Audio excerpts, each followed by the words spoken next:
Hey everyone, how's it going? Happy Friday! Yes, the end of the week is nigh. How y'all doing? I'm looking forward to this. I've been absolutely buzzing with excitement all day for this one. This is gonna be flippin' fun. Right, let's get my files. Okay, chili's in the fridge. The chili has been taken care of. Nobody panic. I was like, oh my god, is this actually going to be ready in time? Poppy was like, you should go live doing cooking with Dansky. So first you add the beef mince, then season with salt and pepper, add some olive oil, and your chopped onions and tomatoes. I mean, that would be quite entertaining. You know, the first time I did that, if I streamed that, I'd set the kitchen on fire. 100% it would happen. Okay, right.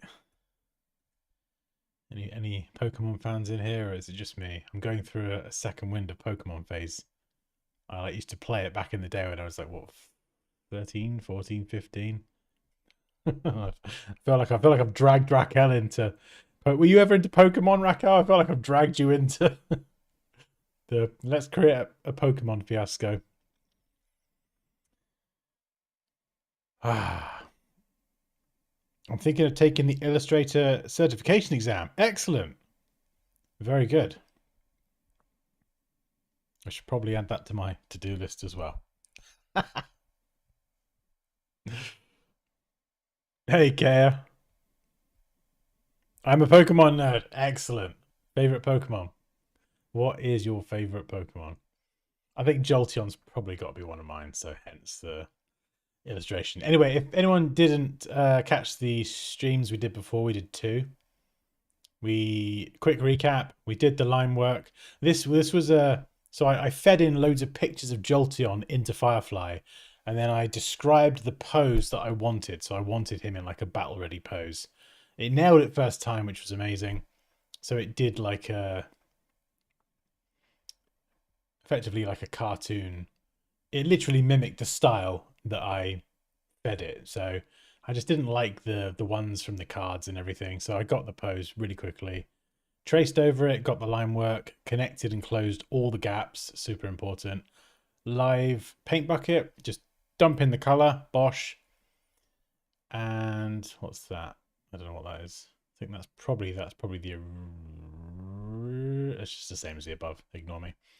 Um, and then just expanded it and ungrouped it. So what you ultimately end up with, oh, and you can get rid of the stroke as well. So you can keep the stroke. It's kind of more of a stylistic choice, but for the style I was going for, you basically want this in pieces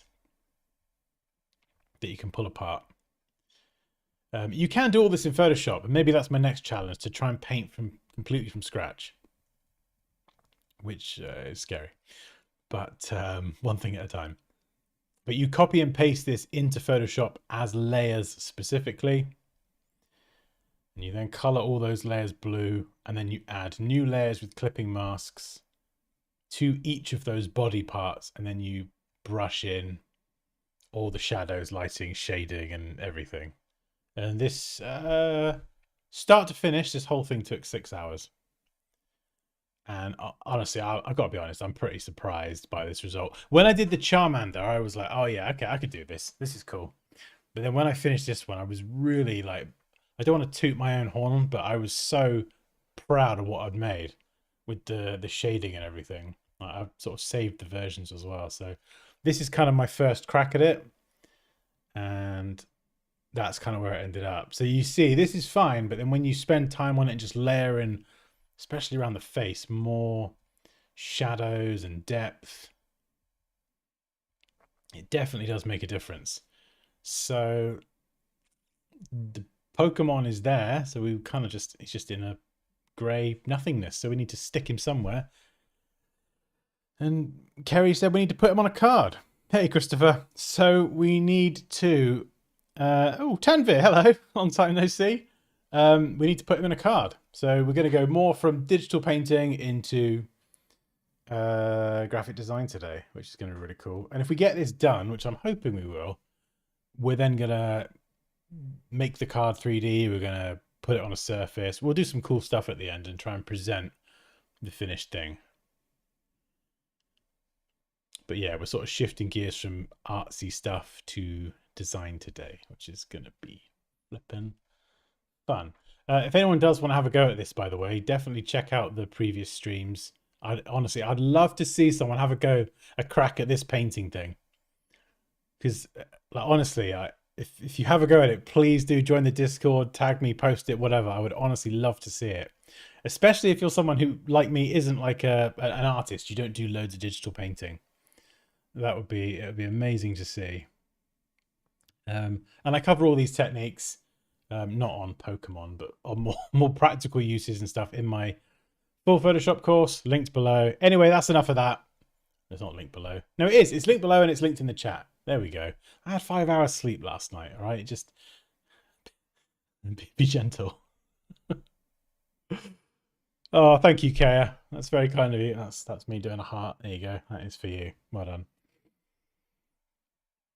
So happy I'm done in school. Gonna have to think about where I take graphic design next. Indeed. Yes, it sounds cheesy, but the world is your oyster. Or your playground, or whatever you want the world to be. But yeah, just try loads of stuff. Try things that you might like, and you figure out over time what you enjoy doing, I think. So I mean, when I think back to school, it was like, oh, what do you want to be when you grow up?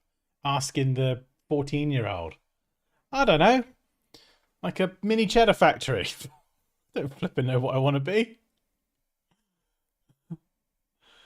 Right, anyway. Nonsense aside. I need to go raster for the last details. Oh, so, okay, what detail? Because, Raquel, you're doing your Scyther. I nearly did a Scyther, and I thought that is going to be hard. So fair play to you. Cool Pokemon as well. So you're doing it all vector, but which details are you going to do raster? Or are you going to like take the vectorness and like blur it, smudge it, all that kind of stuff? What is it that is sort of making you think about going raster at the end? And are you going to do that in Photoshop? Or stick in Illustrator and like use blurs and things? Yeah, it's insane, Afif. It's so cool. Raquel, I cannot wait to see the finished thing. It's going to look so sick. Anyway, all right, let's stop gushing over Scyther. Okay, right. I've got my things. So let's grab the Pokemon card. This is a Jolteon card. So I thought what would be quite fun is to redesign it. So we're going to work with the information on there, but we're going to try and present it differently. Some of this, I don't even understand what this means. How did I even understand this at 13 or 14? Is a Pokemon X? I don't even know. EX? I don't know what that means. Or a Pokemon V. Can someone explain what that means? I have no idea. Okay, so we've got to say, yeah. So this is kind of cool actually, because this is a lot of information. You've got that HP up here, hit points, health points, what it evolves from. Maybe we paint a tiny EV. That would be kind of fun. We've got the type, which is lightning. So there's obviously going to be like a yellowness. We're going to have to do some sort of background. So we'll see how much time we got. I feel like, yeah, we're going to do a background. What number the card is, stats, attacks, weaknesses, resistance, retreat, yeah.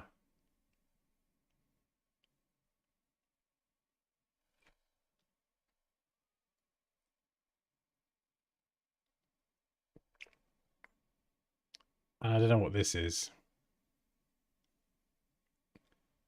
What is this? Is this just like a general about Jolteon?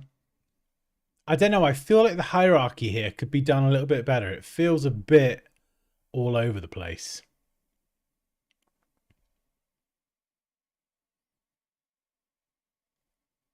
Oh yeah, I want to see Zapdos for sure.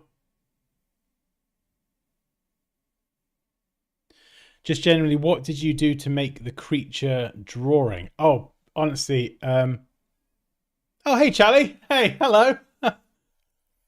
I replied to you on Discord, by the way. I'm not sure if you saw it, but just to let you know. The creature drawing. So I did 2 previous streams. So I just covered it a second ago. A quick. So yeah, outline. trace over, add the color, and then into Photoshop and shading. And by the way, if you do decide to have a go at this, honestly, like send me your progress. If you get stuck with anything or you start the shading process and you're like, oh, this looks rubbish, I don't like it, and you whatever, just honestly give me a shout and I'll try and help, because I'm not a painter like this, or whatever you want to call it anyway either, so we can probably help each other. So we're going to redesign this. Now, before I start, I need to get the exact measurements of a Pokemon card. I need to get this right because I probably might get it printed at some point in the future. What are the exact dimensions of a Gen 1 Pokemon card? Let's just Google it and see if it gives it to us. 2 point, right, so 63.5 mil. That is very specific. Okay. So how are we going to do this? Right, first of all, let's set up our new file. Switch to millimeters, and we're going to go width 63.5, height 88.9. We're going to go 300. We'll keep it RGB for now, just because it's full color and everything, but obviously we might need to change that somewhere down the line to print it. Yes. Do I want an artboard? That's a good question. I'm going to go no. And what we're going to do is, I'm trying to think about how to do this. So we'll make a rectangle that is exactly the same measurements, 63.5, and then, whoops, not pixels, millimeters. And what is it? 88.9 millimeters. Very specific there. Let's do that.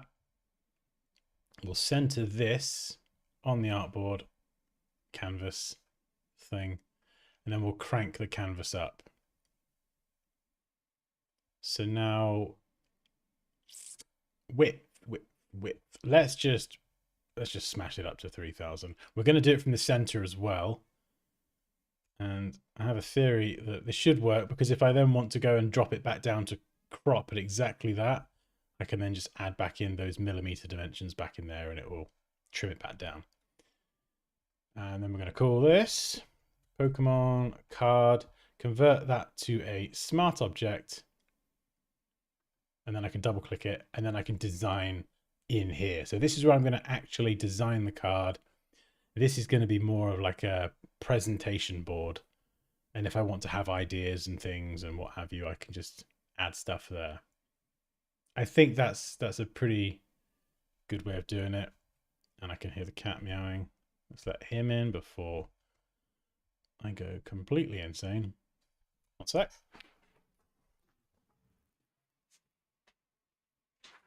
What are you doing out there, you Jonah? Come on, come get comfy on a chair or something. There we go. We'll pop you down there.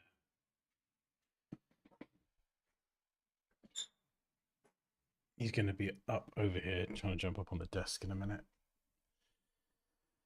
And I've got half a pint of Pepsi as well, so hopefully it doesn't get knocked over.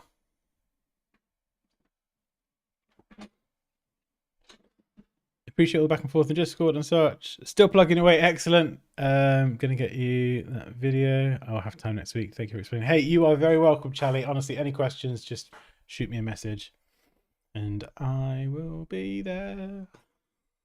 Sorry, I don't know what happened there. This does happen. Need to get the machine out of the car. Battery discharged yesterday. Oh, okay. Catch you later, Gorav.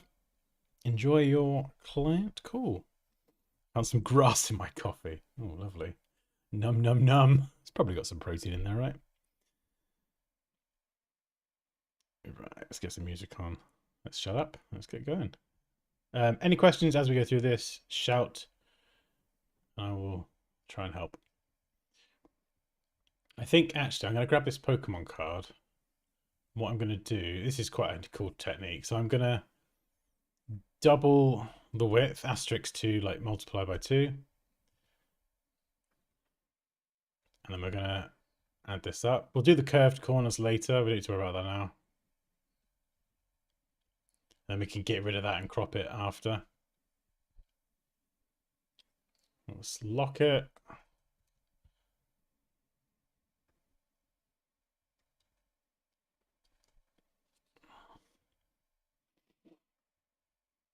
Let's grab our Jolteon.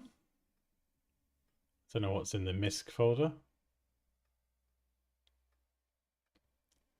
And let's we'll smart object him.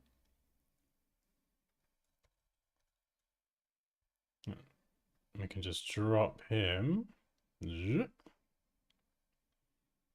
the Pokemon card. He's ginormous. Let's shrink him down a bit. There we go. We are finished with you. Goodbye.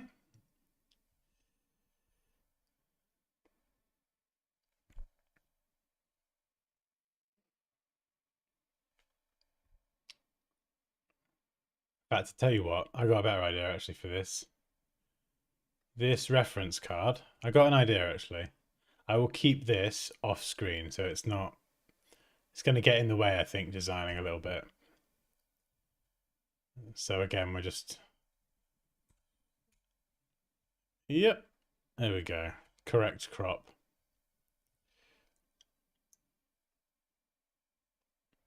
There we go.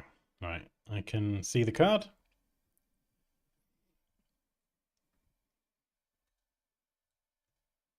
So I'm going to size this fella up and try and pop him in the center. We could have his like paw or his ear sticking out, which would be kind of cool. And you could do this in Illustrator as well, but because there's going to be like textures and it might get a little bit artsy, I think Photoshop makes sense for this one. So we're just going to, first of all, define a space for him to exist in. And I've got all the text as well.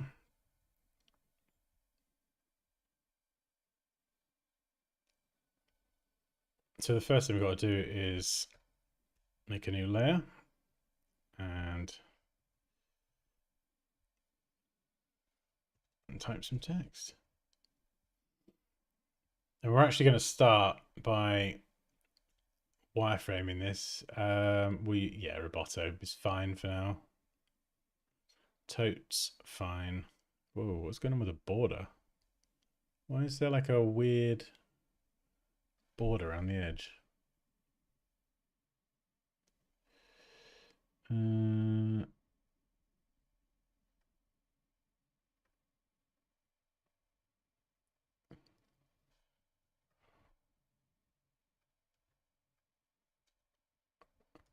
Anyone else seeing that? It's like a weird 1 pixel line around the edge. Some sort of screen render or something. How strange.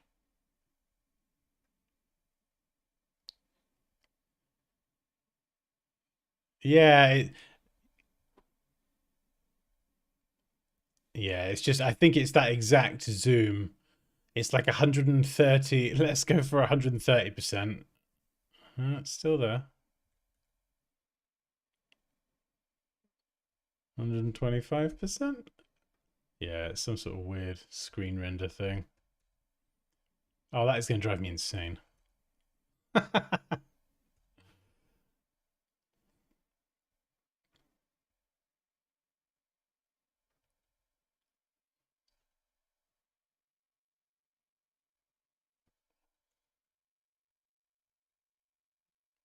Right. We've got a new plan. A new plan. We're gonna convert this back to layers. All right.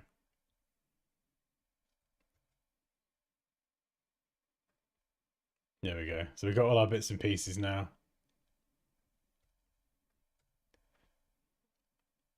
There we go. We've got our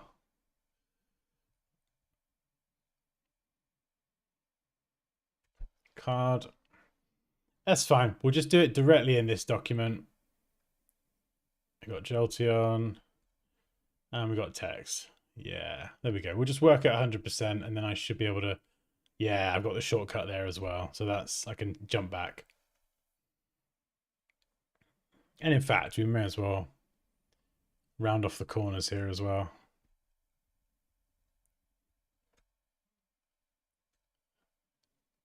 Yeah, they look about like that, about 30. Okay, right.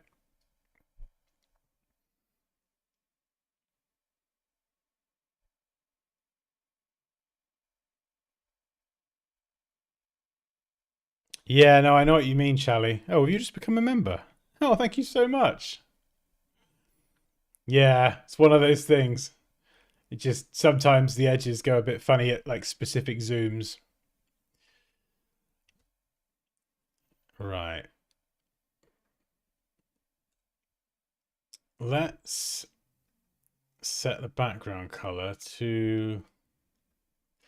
Well, we'll start with yellow because it's probably going to have some sort of yellowness to it, right?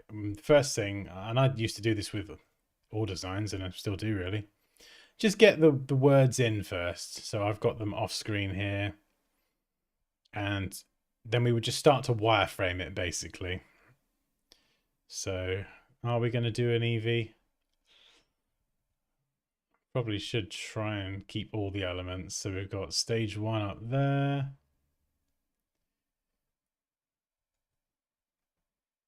Let's make that smaller. And then evolves from Eevee. That will mean painting a little mini Eevee. But if I can manage painting penguins in my Photoshop course, I'm sure I'll manage a cheeky Eevee. Right, I've got the health points. We got his name.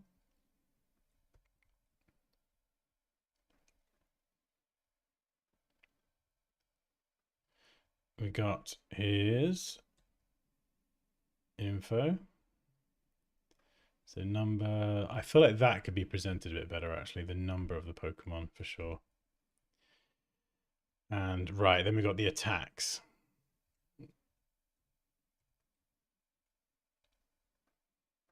And we're going to have to do some icons as well. We'll do that in Illustrator. That'll be super easy. So we're just going to lay this up. What have we got? Linear attack, which sounds honestly quite boring. Fighting lightning. That sounds very weird as well. I might change the names at some point just so they sound better, like Thunderbolt or something.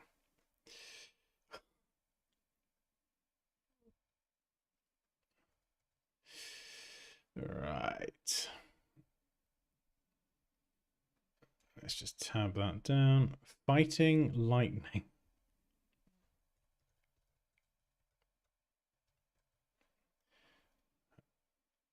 And then we've got space. We'll have to put some space for icons as well.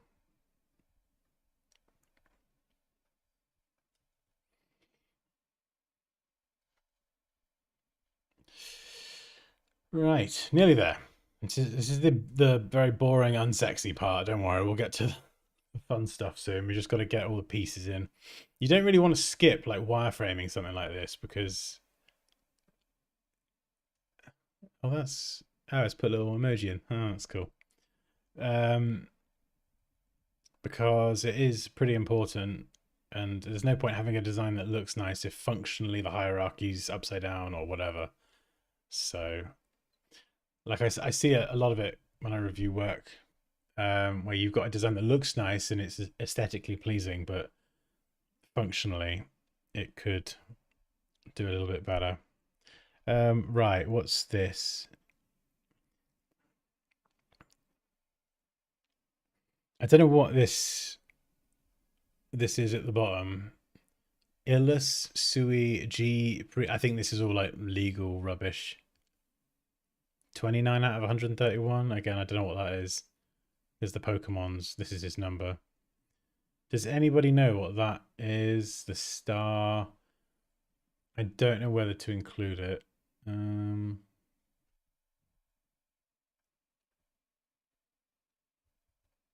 could do. I mean, we probably should do because it is part of the thing. Do you know what I mean? But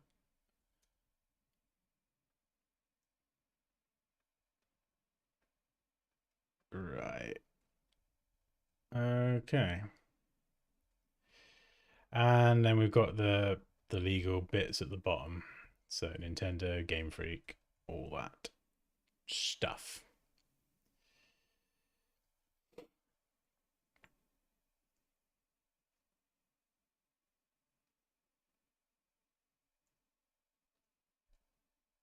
Do you do web design also? I want to start learning web design. Does someone have recommendations?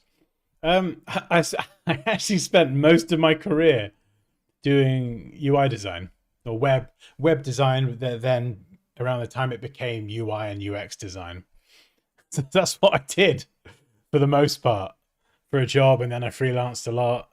Did graphic design and the logo design as well, but I was predominantly a UI designer, which is it was amazing, but it's kind of sad now because it's a skill set that I don't really like. Like I enjoy it, and I think I was pretty good at it, but I don't really have any sort of reason to use it now, you know?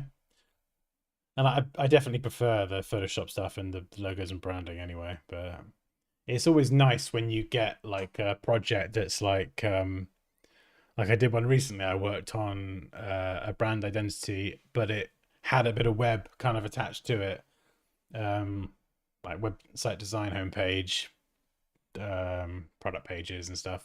So it was nice to dip back into that.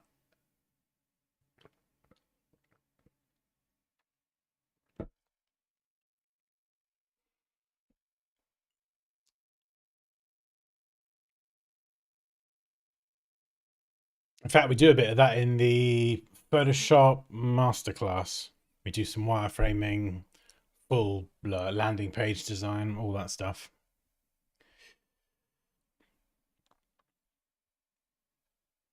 Right. I'm going to ask ChatGPT what that information in the corner is.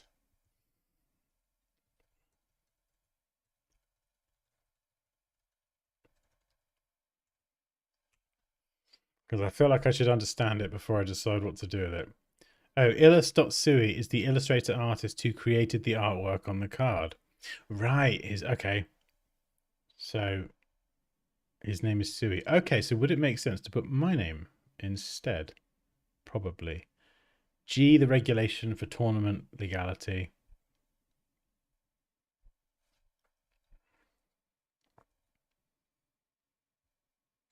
Okay.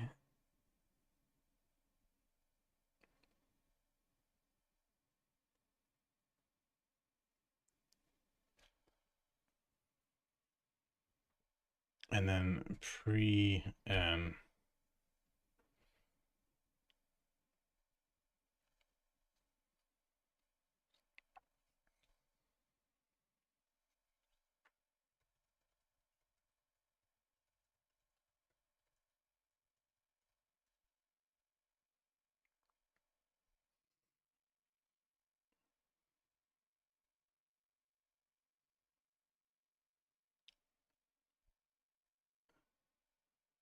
Yeah, no, I think it. Let's lock that. In fact, we'll lock Jolteon as well. And we'll lock that just so I can select the text a bit easier.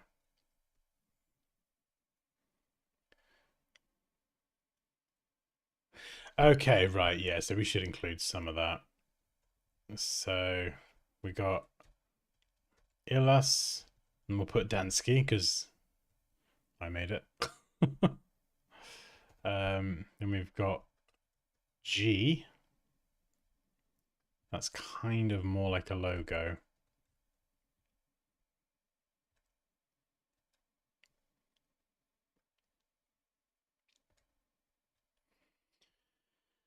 And then we've got pre, which means something I've already forgotten. EN for English.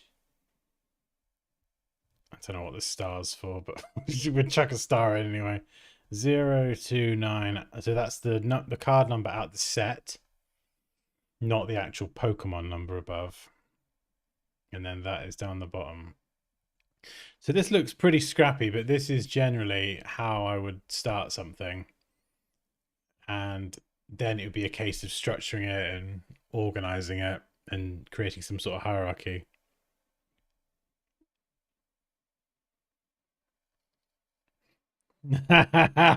Well, my son Leo did say to me earlier, he was like, you could get this printed out, right? And I was like, oh my God, yeah. Like get the card printed on like a really nice material or laminated or whatever, and then get one of those those plastic cases and yeah, pop it up on the shelf or something. It's not often I get to see my stuff I make printed, so it'd be quite nice to make a little collectible out of it. Or yeah, put it on a put it on a gold chain, whatever. Right, so in terms of hierarchy, we need to sort this out. So Jolteon, his name is pretty important. We're gonna make that bigger. We're not worrying about font size and consistency right now. The moves on the card, they are also pretty important. Where we position these though is still up for debate. Right, stage 1. The health points. Okay, do we have that up there? Oh, we got the type as well. We need to add a lightning symbol somewhere. So let's just pencil a really terrible one. Just for now. Yeah. So on the original card, it is top right. Jolteon stage 1 evolves from Eevee. So this is all a bit of a a cluster duck, you might say. Stage 1 has got Eevee in there. So stage 1. See, that feels weird. Having evolved from Eevee, that makes sense. Having stage 1. Like if there were going to be multiple stages, I don't know. I'm not sure. I might get rid of that text. Evolves from Eevee. Where do we put you? Pretty small as well, because it's not really that significant. And maybe we float a little Eevee somewhere on the card. Do we have his name front and center? I'm going to turn this off for now. Let's get rid of that.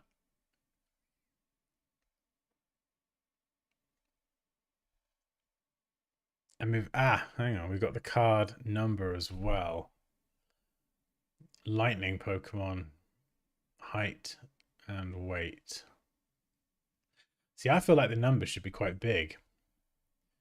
I feel like the number, we could do a hash symbol. And I think there are a lot of Pokemon now. So it's 0, 1, 3, 5. I feel like this should be pretty prominent for a collectible card, and it should be up the top. That's quite nice.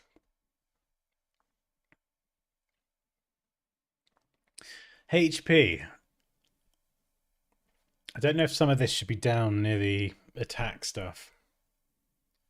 So we've got the number. So let's remove it from there.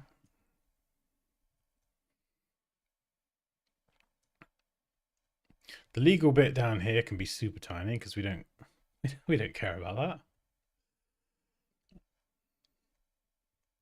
So let's pop it there. This can be equally small actually.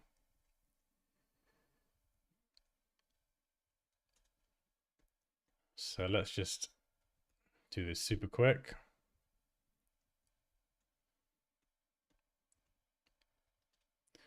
Like this sort of stuff is not really the priority for me anyway. So we're just gonna do that there. The number in the set, and then we're just gonna align this so it kind of lines up. We don't want to have any sloppiness here, so we're going to try and set a margin. Any other pointless information that could go down here? We could even run it all along the bottom, actually. It concentrates the weak electric charges. Right. I'm just going to GPT this as well. Is this a general description on the card? What is the purpose of this text? There we go.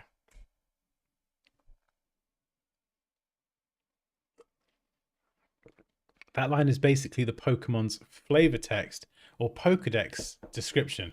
Right, so it feels weird to me that it's just dumped down the bottom. Although I don't know, the purpose of these cards is more for battling and fighting, isn't it? So maybe it is really not that important. And then we've got to decide if we're going to go central alignment, horizontal. Are we going to stack these? So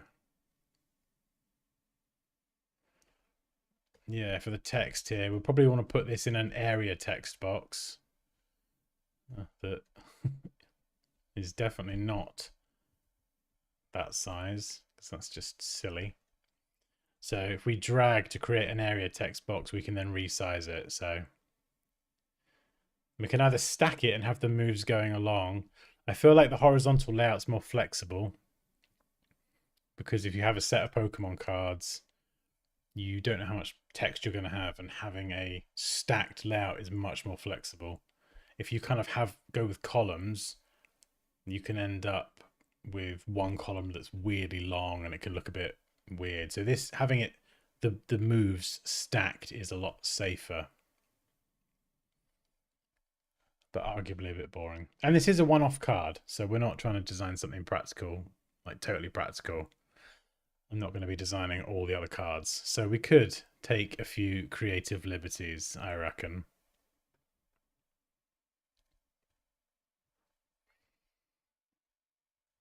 Weaknesses. Yeah, so we could put the... How can we stack this?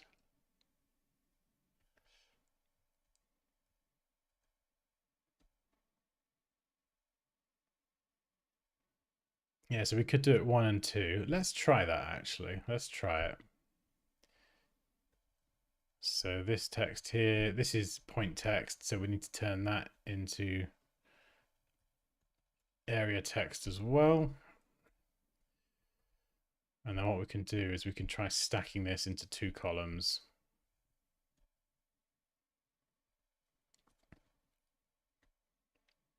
The good news is that every card does, I think, just have like 2 main moves. So we'd have our moves there. We've got space above for the icons, and then the weaknesses could sit under there, kind of as they do. Or we could have them stacked on the left. You tell me what you think works better. We could do the weaknesses, have them down the right side. So we're sort of still leaning into that horizontal layout, but the weaknesses are on the right instead.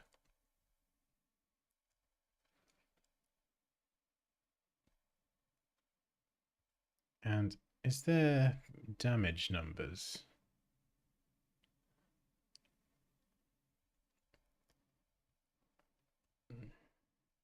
Yeah, see, they're missing something from here that I like in the games as well. There's no damage numbers. So the bottom one has got 90 plus, but the top one doesn't have a damage number, but it says it there. I'd be tempted to actually have the damage number, so I can see that, oh, this attack does 30.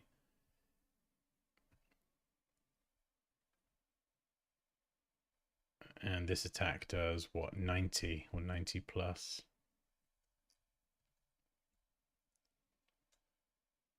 Let's just go 90 for now to keep it cleaner. Do you know what I mean? So at a glance, I can immediately see how much they do, rather than having to dig into the text. And I can probably then change the text and reword it so it's not repeating Actually, no, this is quite important. It does it to one of your opponent's Pokemon. But I can just see at a glance what the numbers are.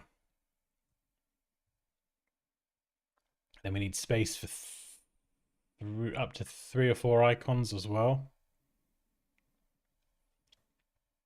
So let's just we'll grab our lightning icon. A few different ways we could do this. We could have them up here, or we could have them down the side. So this is, let's just say it's like it's going to have 3 different icons, but we could do something like this.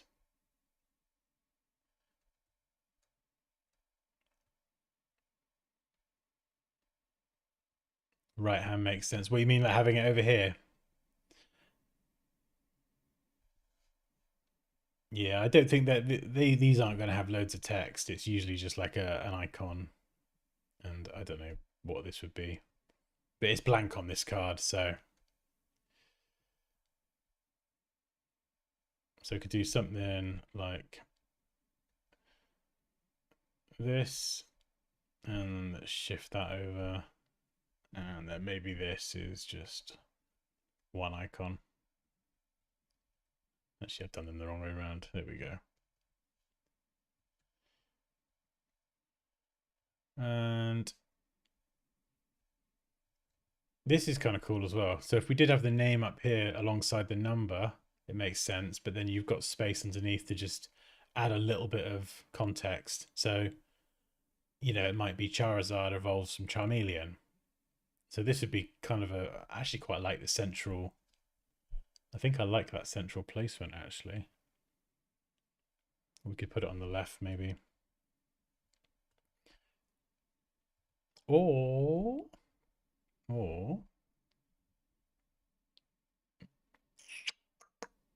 another idea, we put the number over here and we go for a left alignment, make it super prominent, and we move the HP somewhere else.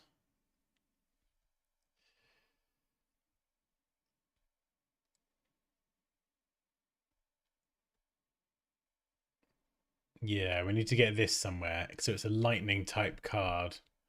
We could maybe even put it in the box,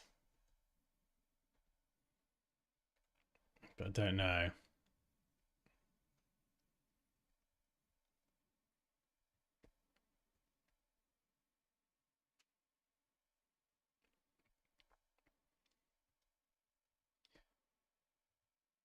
I mean, it says lightning Pokemon, and it's got all this info here.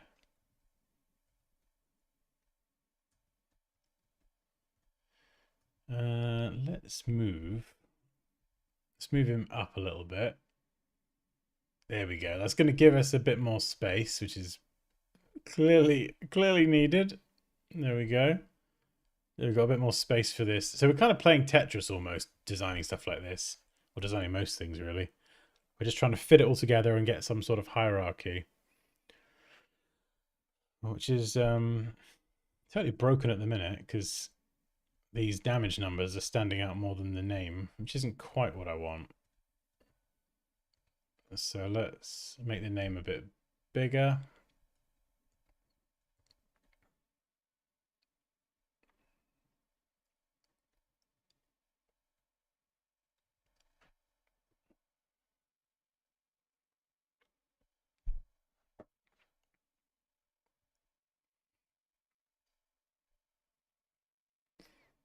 And for height and weight, we could even use icons as well. So we could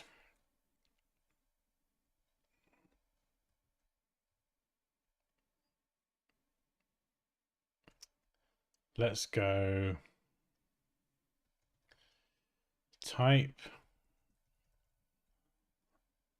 I got an idea.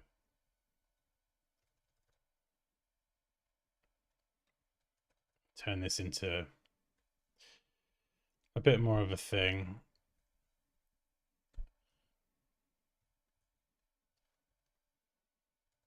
Do something like this.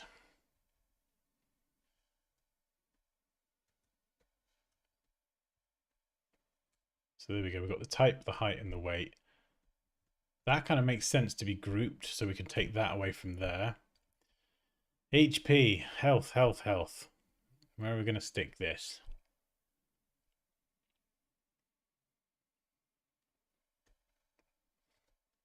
We could stick it down here, actually.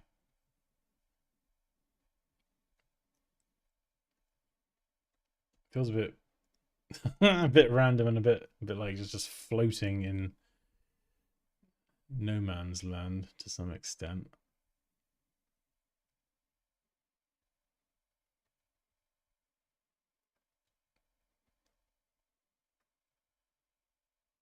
Yeah, something like this could work.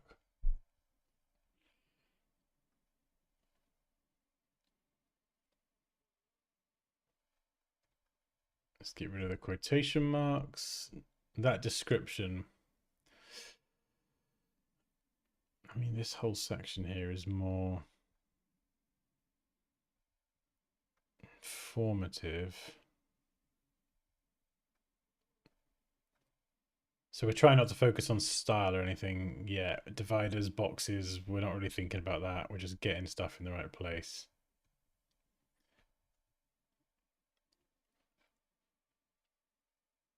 This doesn't really have enough space up here. So I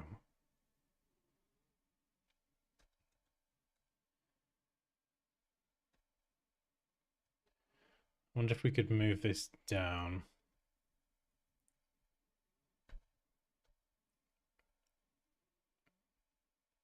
Maybe we... I like how his ear's popping out the top. That's cool. You see what I mean? We have to just constantly just move things around, tweaking.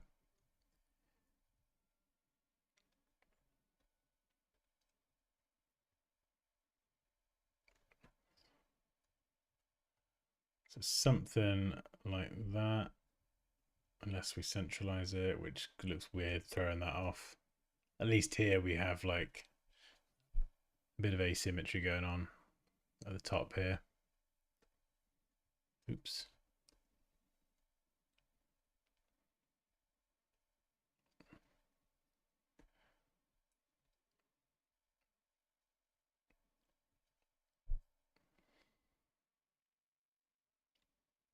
Something feels a bit weird down here. I don't know if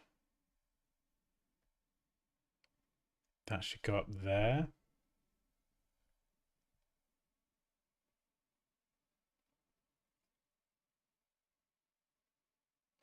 We've got to make sure his ears don't crash into the whole thing as well.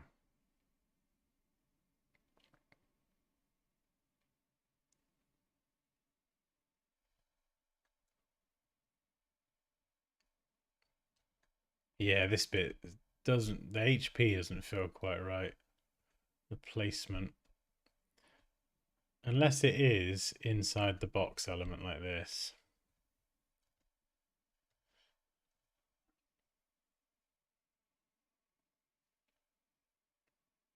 In fact, let's hide Jolteon for a minute.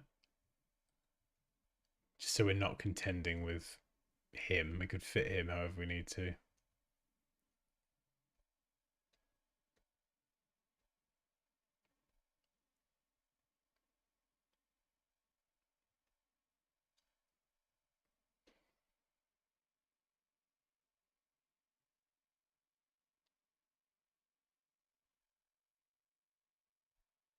Live strick. I don't know what that means.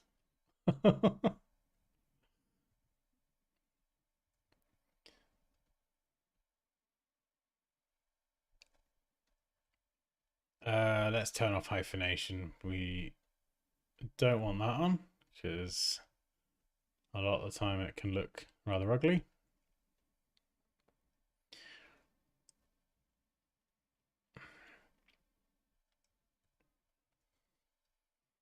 It's just that HP, getting the health.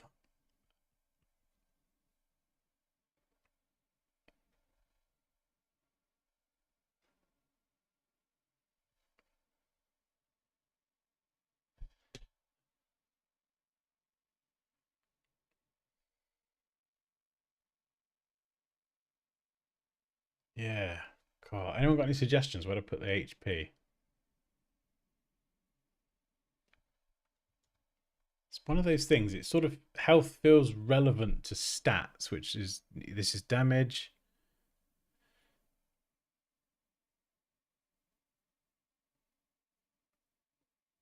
And the health kind of makes sense, but I don't know.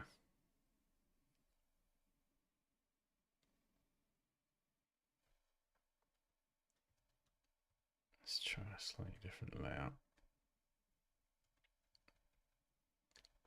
Try something slightly different. Bottom right corner. Okay, my next question is why? What made you go for bottom right?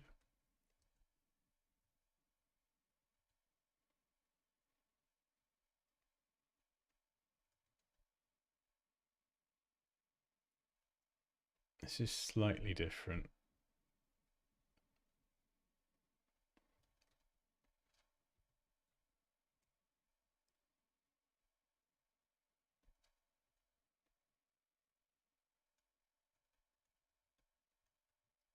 I can change the text again in a sec.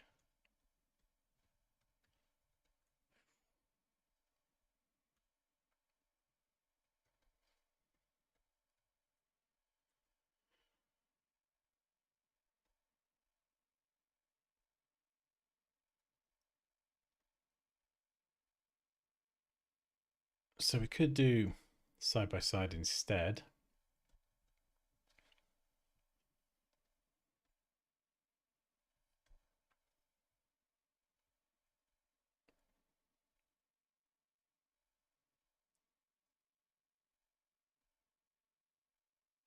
And then split those across horizontally.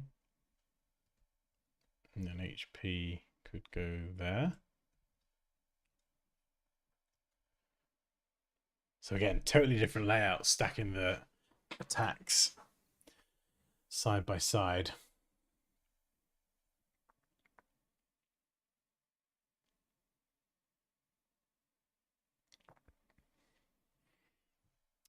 Yeah, it's I instinctively want to keep health, like, you know, health, damage, attacks together. The difference is that this has just got that 3-digit number, whereas this has got, you know, numbers, names, icons. So these two have just got so much more to them. So trying to kind of structurally put this on par with these other big things, there's no like descriptive information to go with it.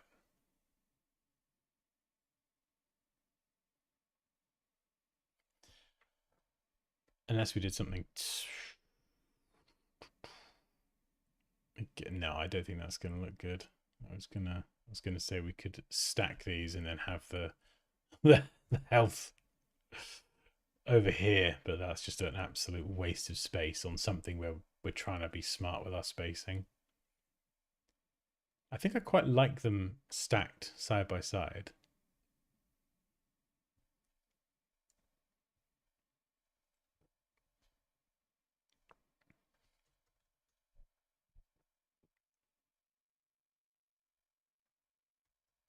Right, I need some different music on.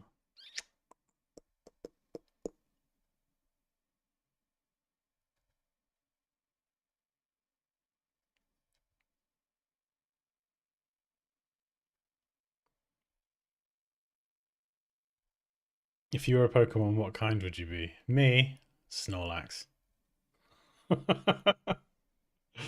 No, I got no idea.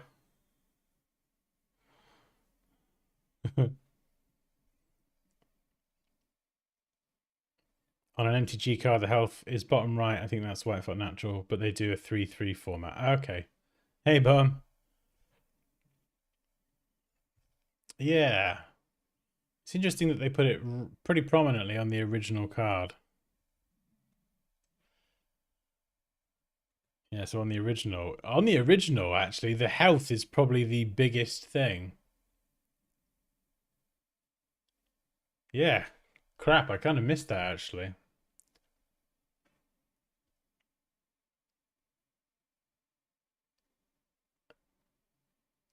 Do you know what?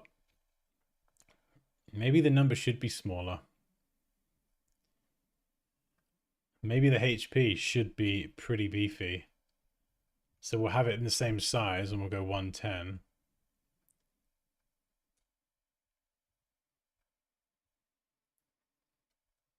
Oops.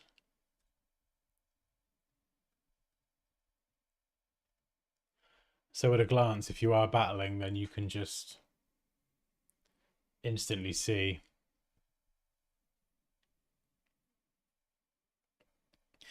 And maybe the card number could go down there instead of the HP. In fact, actually, that makes a lot more sense. Because this is the number of the card. No, sorry, the number of the Pokemon within the context of all of them. This is stats. So it makes sense for the stats that are about this Pokemon from a from a trainer or battling point of view. It makes sense to have that together, I think. Same here. It doesn't make sense to have the description in between the attacks and the weaknesses. So I think a lot of the original card does make sense.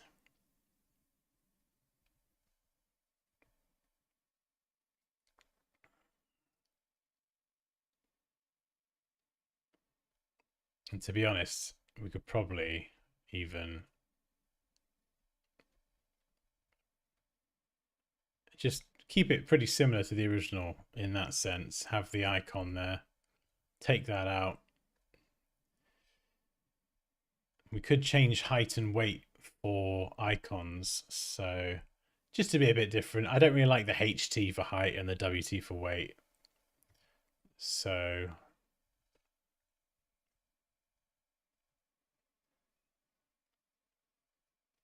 it's just, for weight, we could do like a little, some sort of weight symbol that could be construed as a handbag. And then for height, some sort of weight thing, and then a height icon.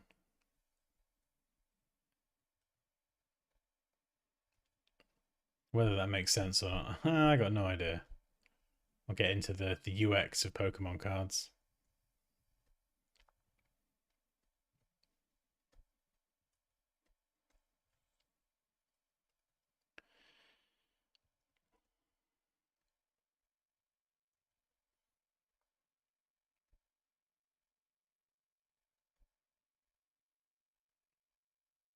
So as long as those icons very clearly do convey weight and height, which I hope I can somehow manage. And then we got the type. We got the attacks, the resistances, which actually on the original card pretty much look like this, because there is none.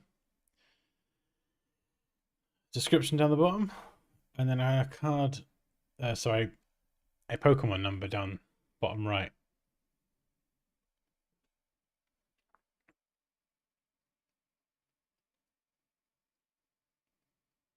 On some of the basic ones, they've got HP top right. Yeah, I'm pretty happy with that actually. I think it will look pretty good. Let's just, because this will actually sit inside a shape, so it could be a circle or a square. I'm just going to block it out for now, so we've got it.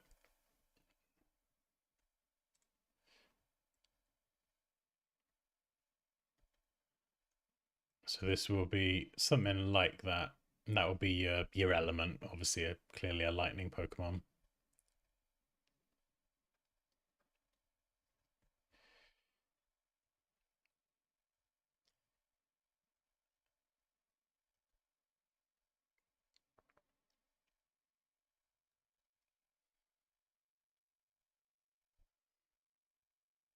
Let's bring Jolteon back.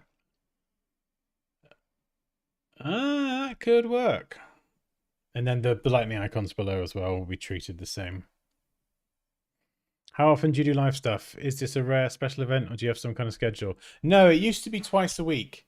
I've started doing some contract work at the minute, and the work side of stuff's become very busy. So I'm trying to figure out when the best time to do it is, because sometimes after a day, like I'm pretty knackered. Friday's always a really good day because there's nothing on Friday. Friday's like more of a YouTube day. So Friday's the kind of day of the week that could be very consistent. But I feel like one stream a week for me is just not enough. So I don't know, maybe a day on the weekend. It's difficult because it's trying to find time for like family and stuff as well. And I'm terrible at taking time off. So Friday is an absolute definite yes for streaming. And I'm trying to figure out a good day to consistently do.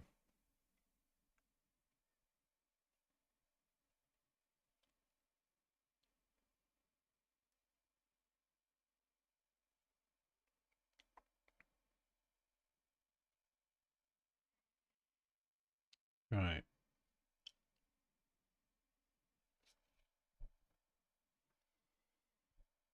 I mean, we could do it without the box. And it's not necessarily going to be yellow as well. I think it does need the border, actually. Which is a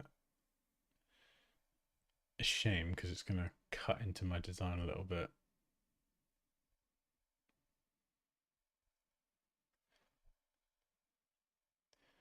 But let's duplicate that shape. We'll get rid of the fill. We'll do the border on a separate layer. So we'll just do it grey for now. Just to see. Align it to the inside.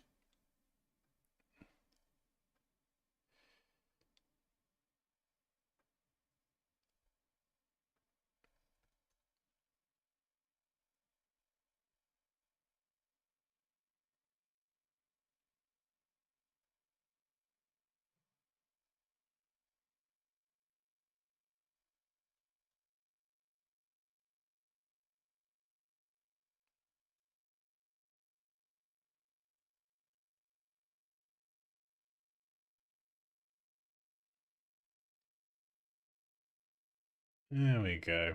That's not too bad.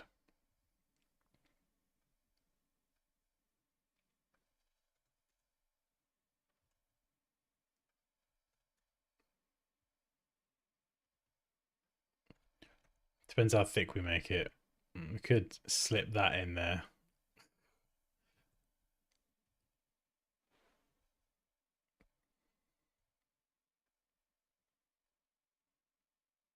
Yeah, if we can get the legal stuff in there, just super. Obviously, we're selecting 2 point. This would be really small actually for something print. You just wouldn't print 2 point. So I think when I do it finished, it will be like double the size easily.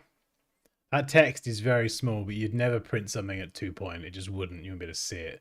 It's ridiculous. Even if you could go down to 6. If you're going lower than 6, I would check because 6 is pretty tiny. Yeah, that immediately looks better with the border as well.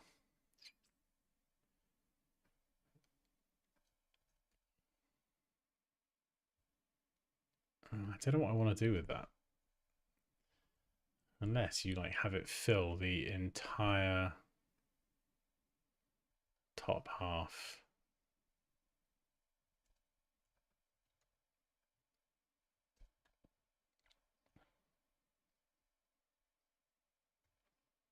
Yeah, which could be quite cool.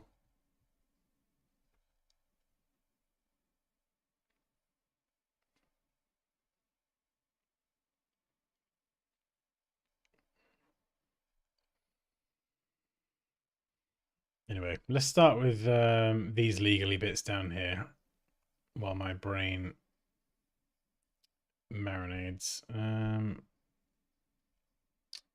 Can't really see what font they are, but if I had to guess, it looks like some sort of condensed font. So I'm just gonna use Bebas for that. It's not a million miles away, actually. It's quite small, so it's very difficult to see. Yeah, like an expanded... Yeah, something like that, and it's inside a box.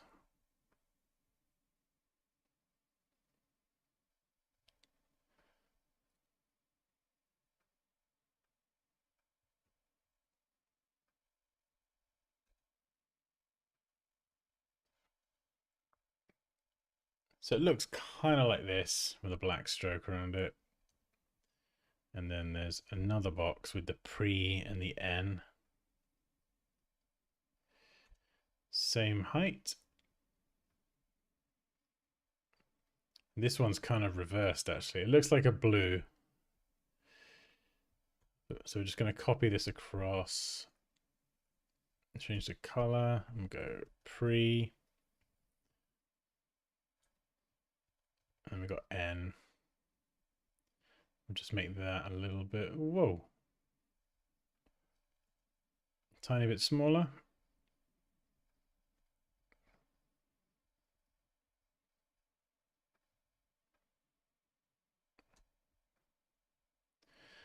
So yeah, something like that.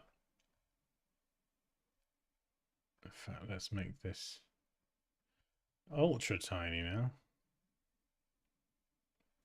Because it's not the most attractive thing, so let's just put it really tiny. And this is what's going to replace this. So we'll have Illustrator. This bit here.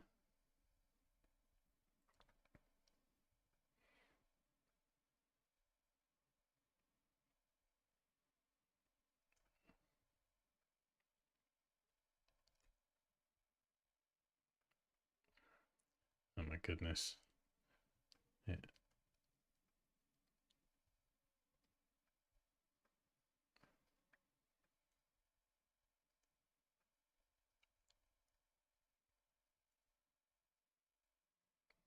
Yeah, we could have done this in Illustrator. It'd look a little bit cleaner, but when we get to adding textures and stuff, it's going to be a lot easier doing it in Photoshop.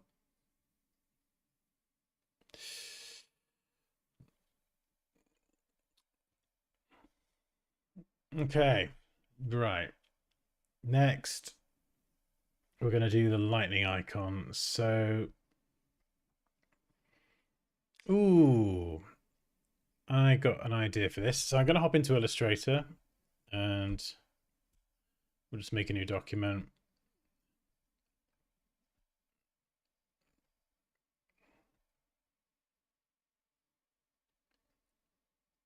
We'll do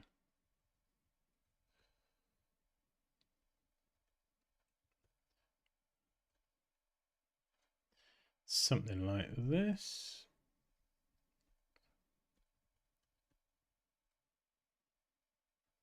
I'm very funny when it comes to getting a good good lightning shape.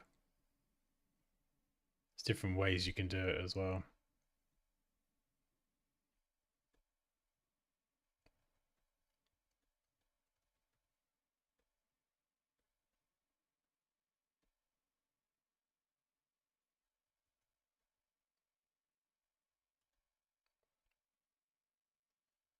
Just so we're matching the angles.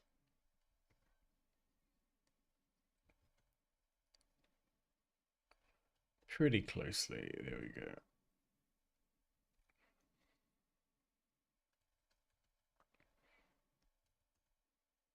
This isn't the cleanest way to create a lightning icon, but my brain just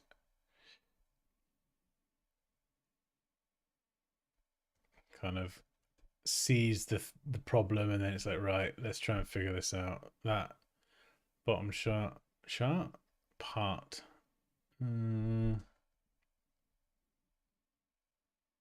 Yeah, it should be the same height, I think.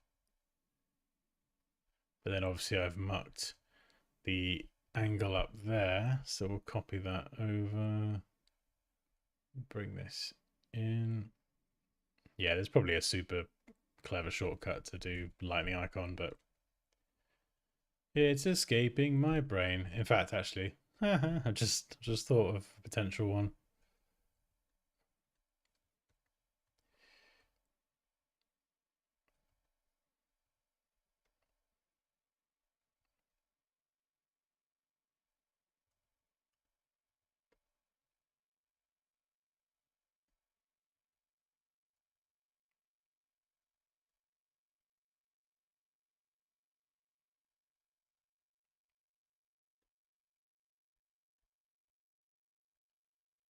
And we can scale that until we get the perfect one.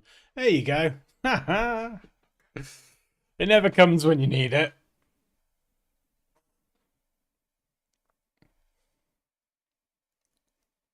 Yeah, it could be. We could do all sorts, all sorts of different backgrounds. I'm not even sure which kind of way to go with it. Really, some of them are very. I think the original one's got like smoke and lightning and all sorts of stuff. Hey, Danish.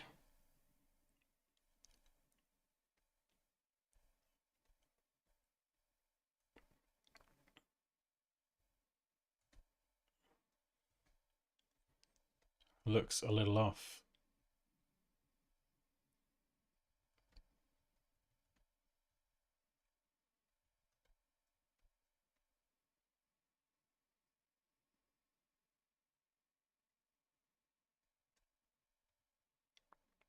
What are you making? Pokemon card.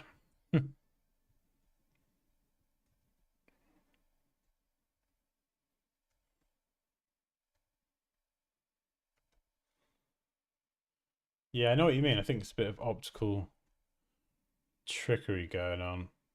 Yeah. Is anyone else seeing that? I feel like this area here on the left feels bigger than the bit on the right, even though it's not. Anyone else seeing that, or is it just me? Is that what you saw? What you're seeing, Thief?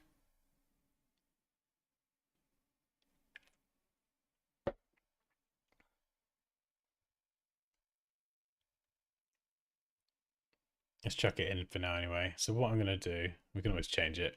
In fact, we'll throw it in as a smart object. Because then if I change one, it will update them all. And I kind of got an idea what I want to do for the icons. I want to sort of do like a bubble shape. It's a good opportunity to practice shading as well. So we'll do an ellipse. We'll do... What sort of size are we going for? Oh no, that's way too small. Come on, Dan. Let's go for 30 by 30. Nope, too small. 36, 36.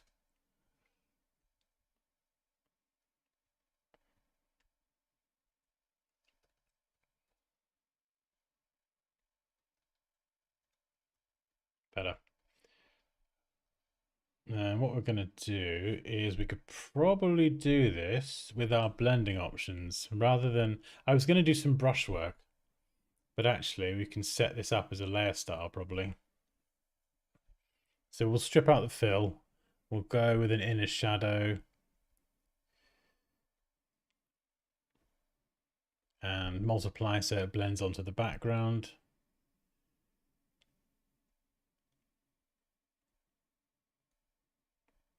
Zero distance. And we'll bring it down. We could crank the choke up a little bit. And then obviously you can drop your opacity if you want to. Then we're going to switch to gradient. We're going to build this up. We're going to go to radial. We're going to go black to white. Yeah.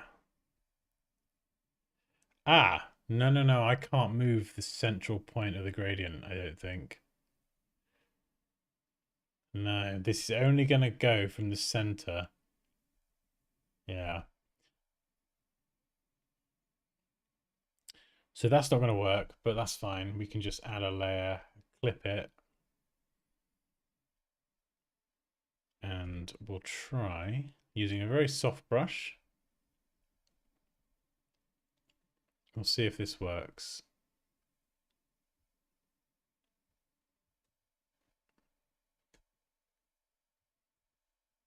Ah, clipping to something with blending options doesn't usually work.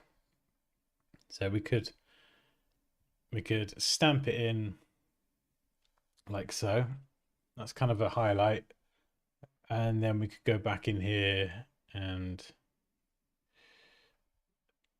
just add a really subtle gradient to reinforce that spherical shape. So we drop the opacity down. Let's make the white a little bit more dominant. So it's kind of like giving it a bit more of a curvature in a shadow. Yeah, we could probably drop that back a bit as well. And then we've got our highlight there. We can add a mask so it doesn't extend too far. And then the highlight we can set to overlay, so then it blends the color behind. So if I'm like changing the color, you can see whatever color we use, it's gonna work. And then we've got our icon here that we can slap onto this little bad boy. And oh crap, the icon's underneath. Yes, let's put that on top. So we'll call this sphere. We'll call this highlight. We'll call this lightning icon. Let's obviously stick the icon in the center.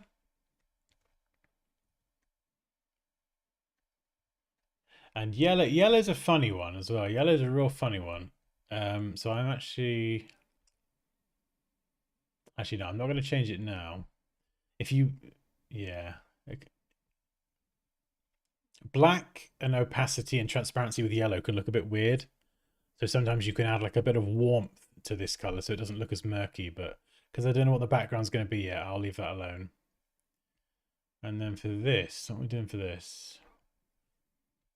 Black or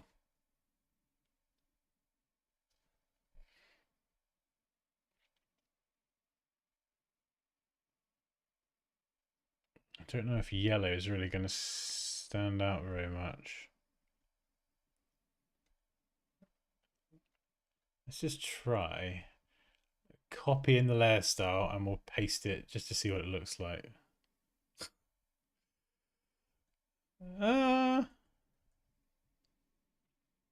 We'll leave it black for now. We can always change that. So we'll group it together.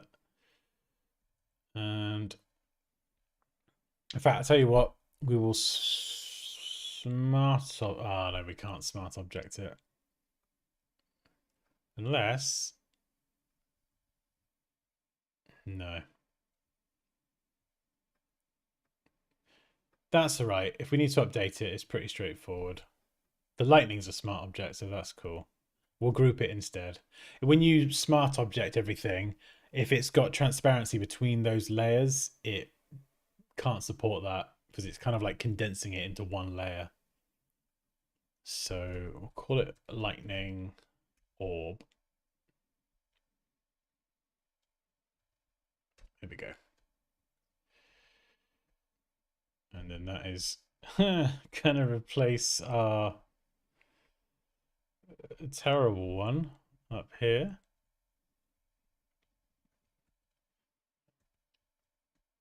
And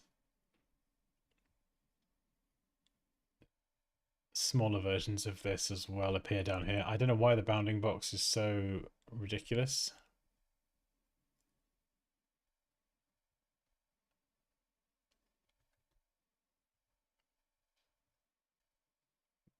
I'm not sure why it's like that, but hey ho.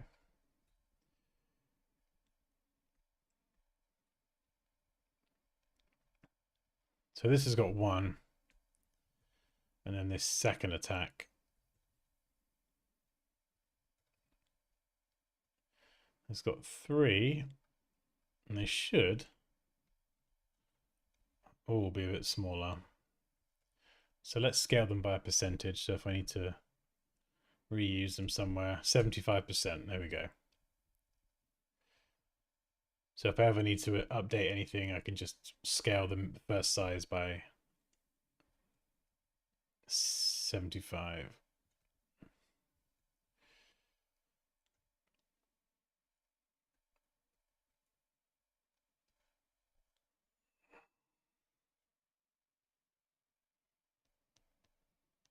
We've not even got to fonts yet, but that is fine.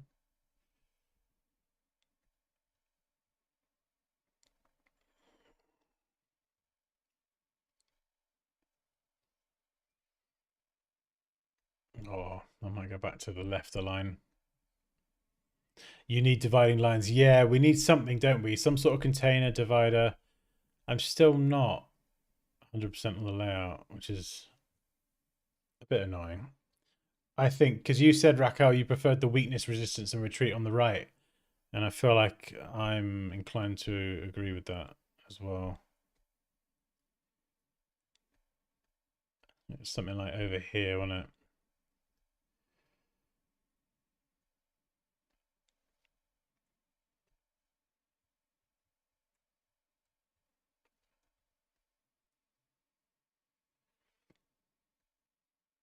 Unless we do that, we do 30.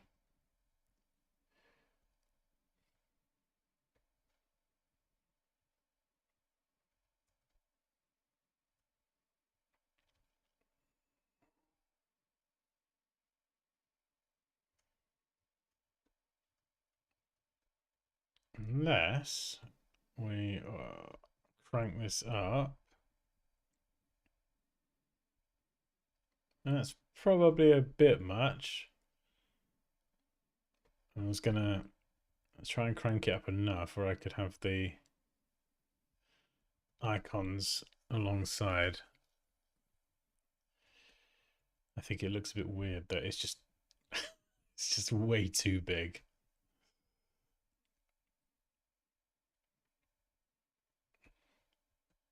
Yeah, it looks totally totally mismatched.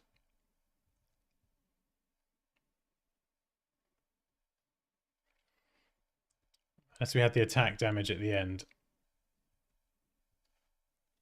That could work. And we could actually still even stack them side by side. So let's do this now. I'll update the text again in a minute.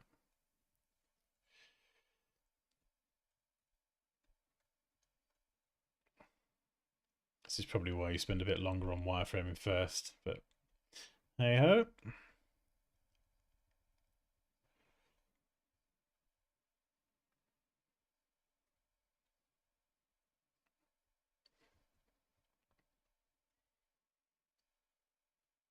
I'm going to call this something different because fighting whatever it was a bit lame.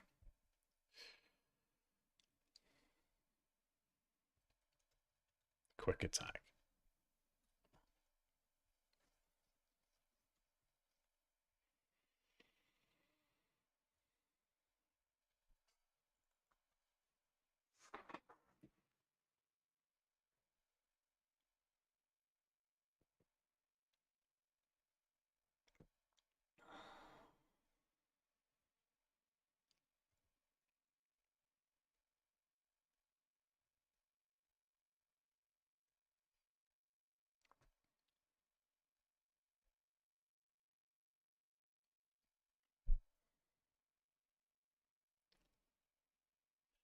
Oh, what was it I did before? I moved them down, didn't I? I got an idea.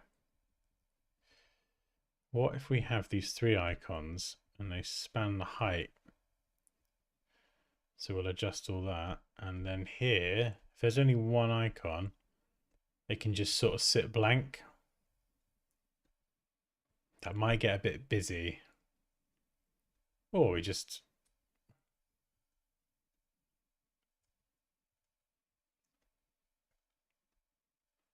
leave it off. Oh no, I've broken this here.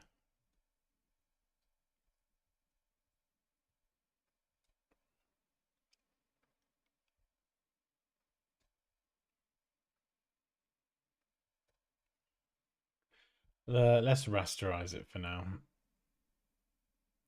just so I can move it around a bit easier.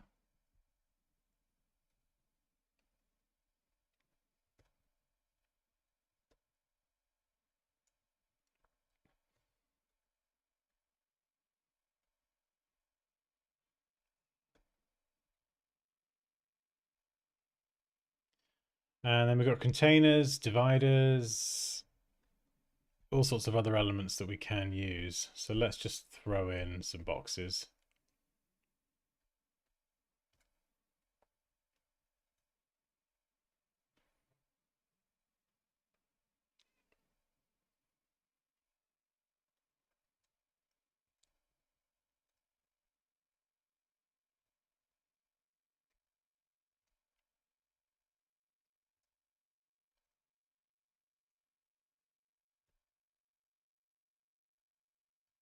Do do do do do.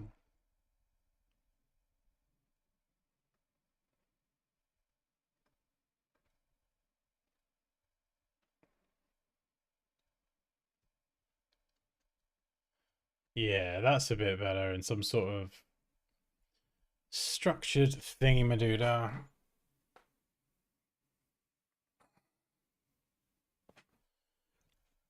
I think some italics would look quite cool as well with some of these numbers. And description. This bit needs some sort of structure as well. So we could go box. I don't want everything to be too boxy.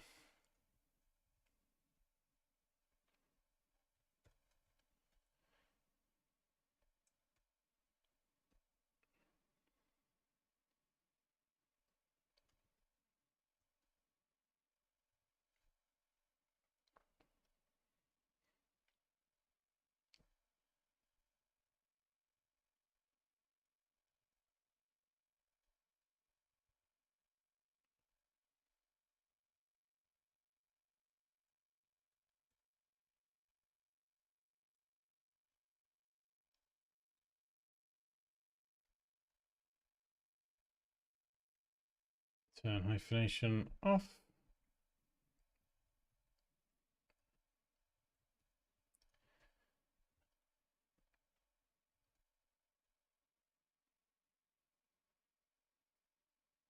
See, that could even be a one-liner. I'm going to just try it as a one-liner.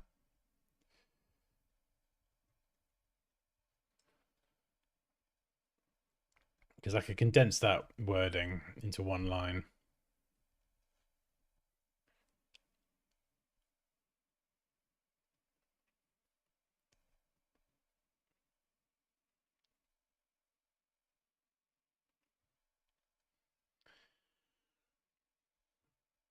And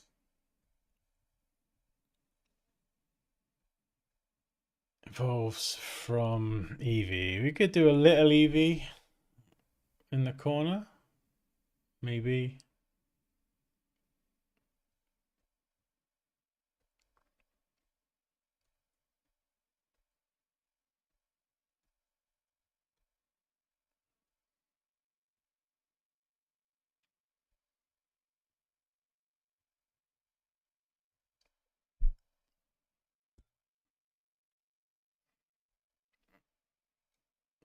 See, then it comes to style now.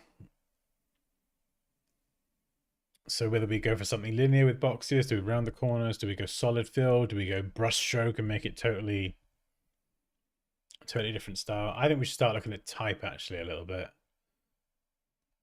This is going to really help.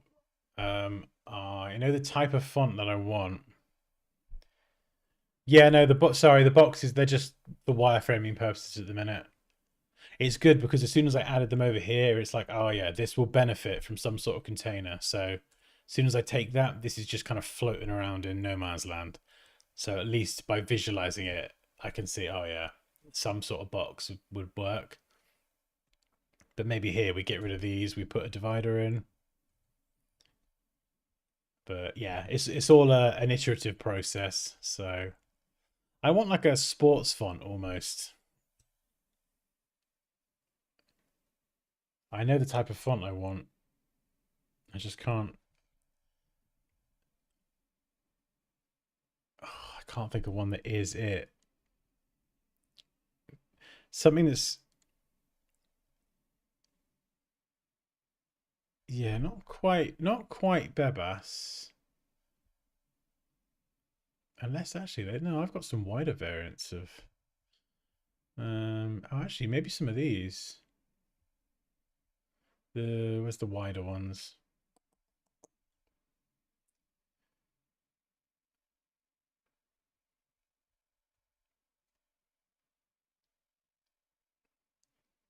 Hmm.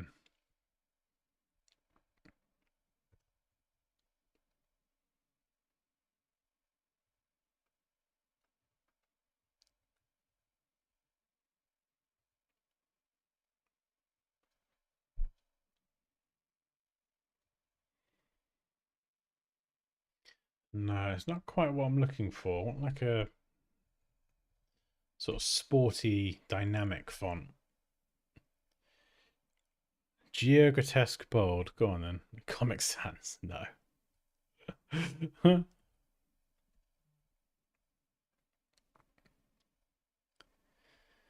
Yeah, possibly.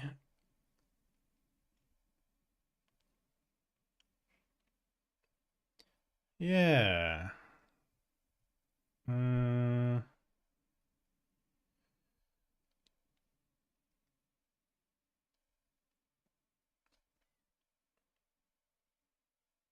let's give it a go.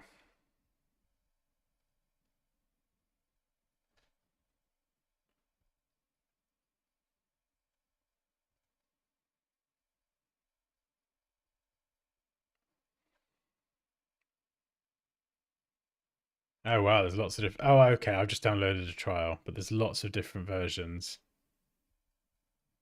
So which one do I want?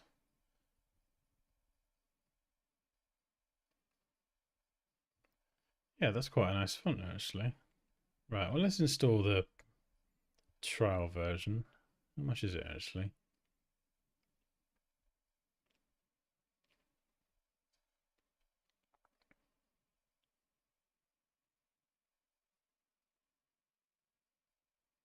Oh, I can find that out later.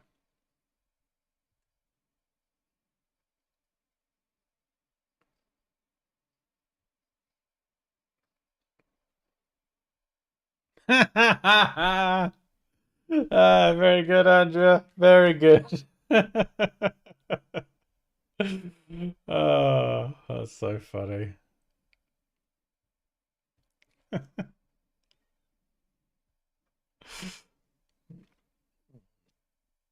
Sport head. Have a look.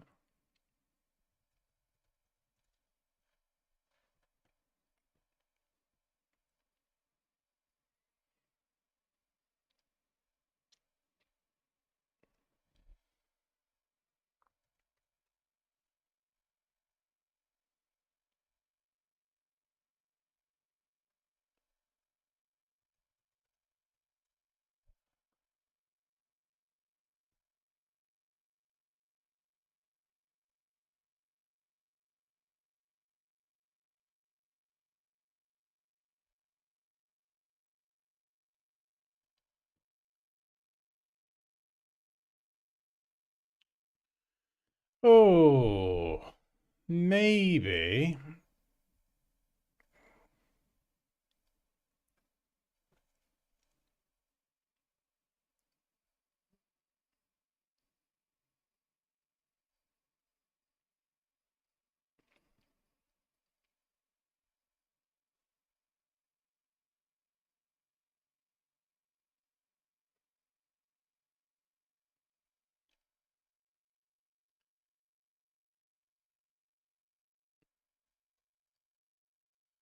Just looking at a bunch of fonts. Oops.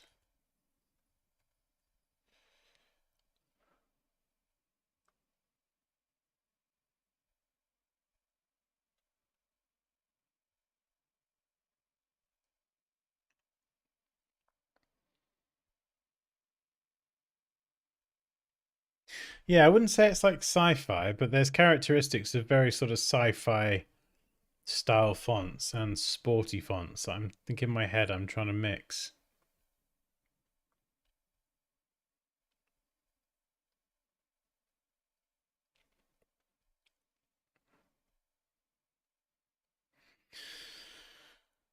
Hmm. Lorimer number 2. It's got some good numbers. I'm going to try that. Lorimer. Let's just give that a sec to install.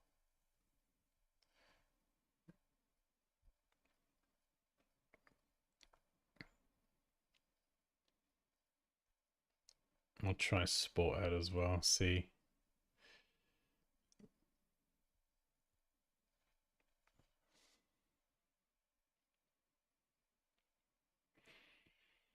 It's the numbers that have got to look really good as well. Haas Unica. Ooh, that's got some nice numbers. 18 fonts. Oh, I've got that already. Wait, what?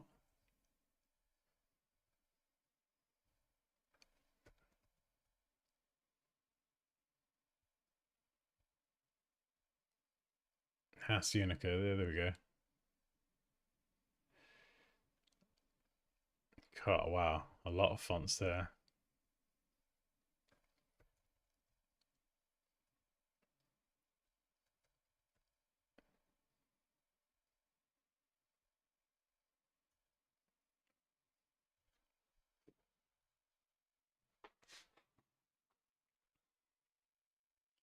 And then what was the other one? Sporthead.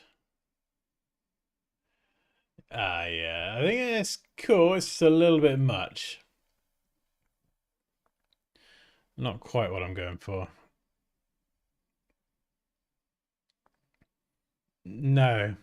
Well, maybe. The boxes are placeholder now for my brain to use.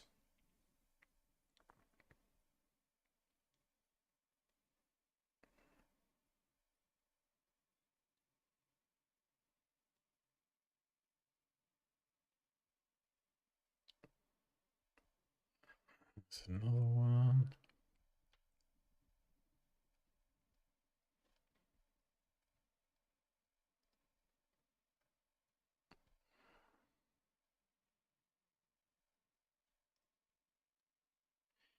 Usual. That's quite nice. Oh, I've got that as well. Let's try that.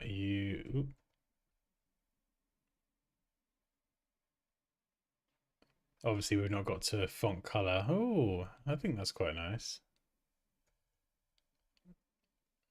Maybe it's less sporty than I imagined. Oh yeah, that's got a nice Q and a nice K as well. A little bit different. Let's try see what it's like for body copy.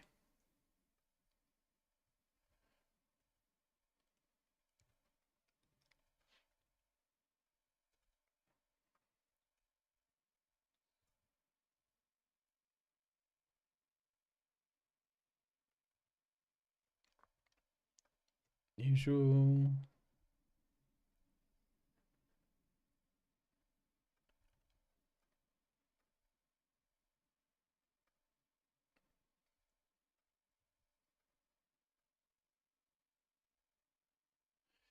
Why are you not updating?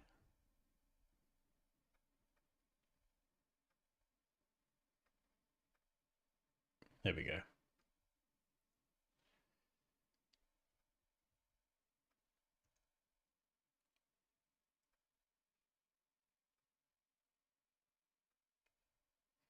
And again, when we're playing around with this, it could be size, it could be color. We're still using black at the minute, so it could be that the black is pretty heavy.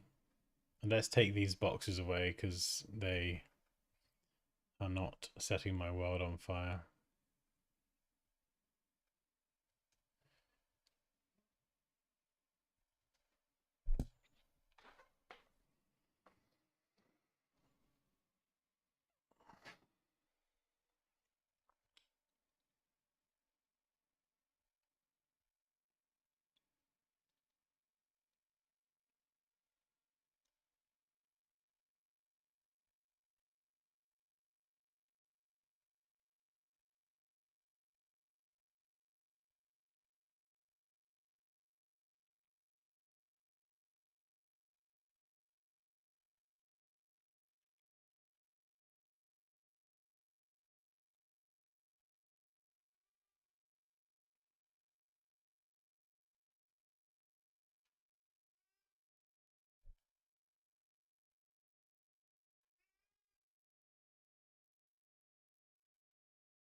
No, bigger prices. Whoa, what the flipping heck have I done over here? Oh my goodness, what have I done?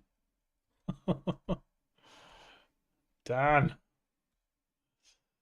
you've accidentally moved the boxes around.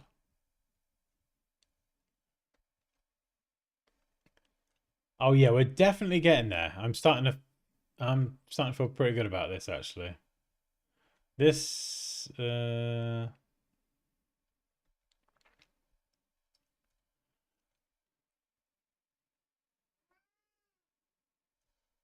oh, the cat's right next to me. Hello. Do you want to come and say hello?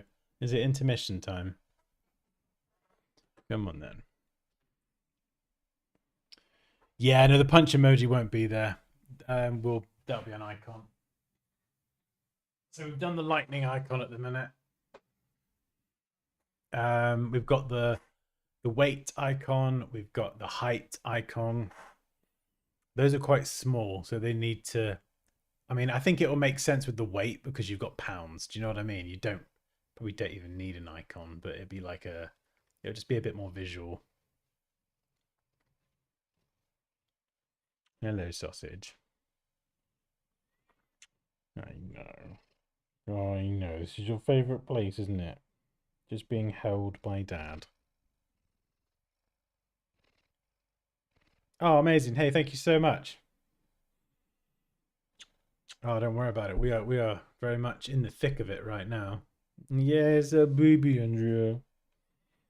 Honestly, Andrea, you would absolutely love this fella. He's a big ball of just please love me.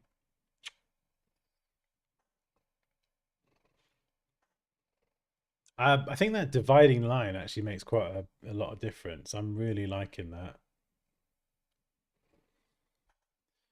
So we can copy that for the below. Just as long as I've got enough vertical space.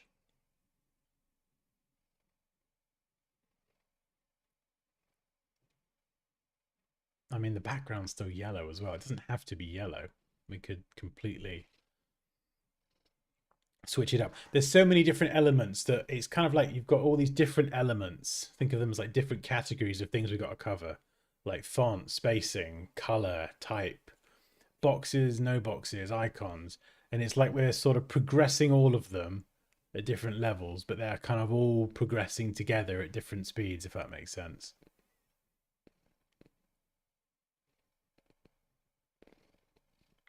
But honestly, it just depends kind of how who do we have it? Yes. It just depends how people prefer to work, you know. Like always, my process is I know, hello, I know.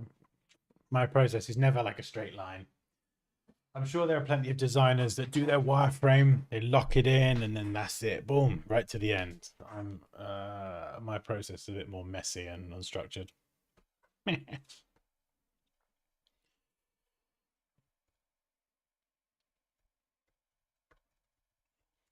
Right, go and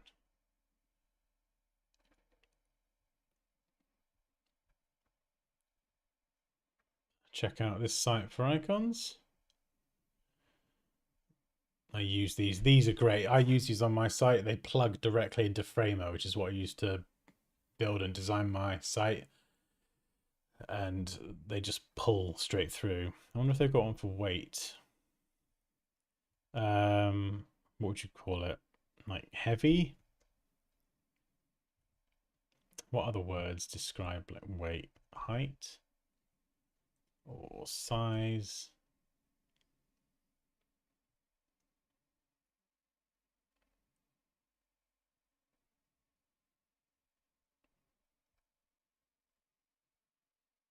SVG.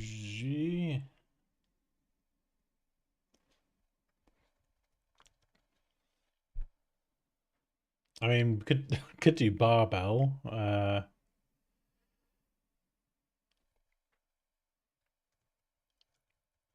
He chance I could take him home with me. You can rent him. Yeah, this is what I was thinking for weight. Something like that. So we'll do these icons now. This will be super easy. Right.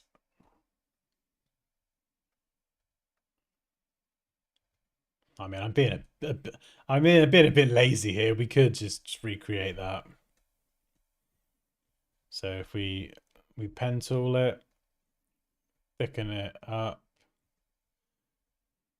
square, get rid of one piece, rotate it 90, center them both, bring them down so they connect. Scale tool, underrated, scale it down like this. There we go. Snap, drag that in. This is all keyboard shortcuts that enable moving around to be a lot faster. Round off the corners, and then we'll do like a... We could do something for height. Like this.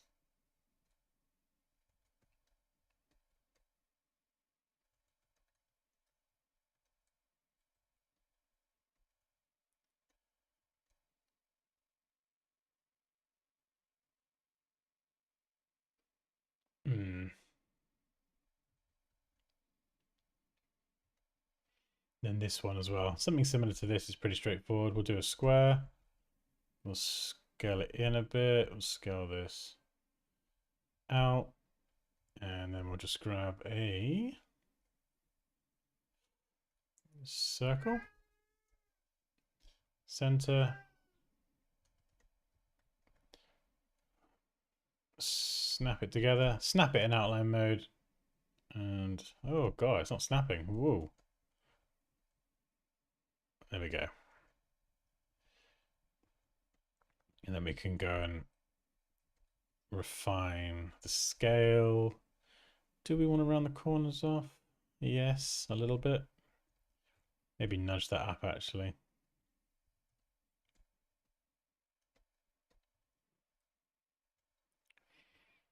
Hey, Bobs. Yeah, I like this one. I'm not so sure about this one. And I'm probably going to have these as solid fills, just so we're being consistent with the other icons.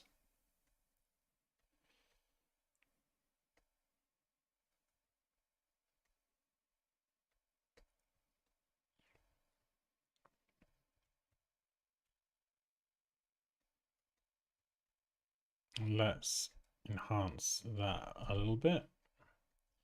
Maybe dial back the radius. Or not. Let's try that. Sort of get a feel for style.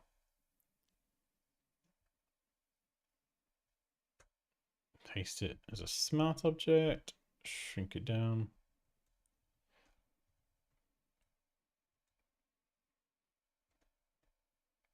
And we can replace that terrible scribble and drop it in.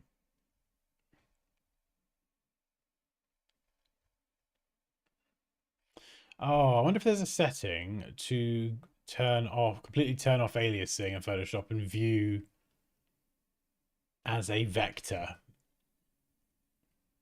Because in Illustrator, you get pixel view. I wonder if there's a view that for Photoshop that flips it the other way.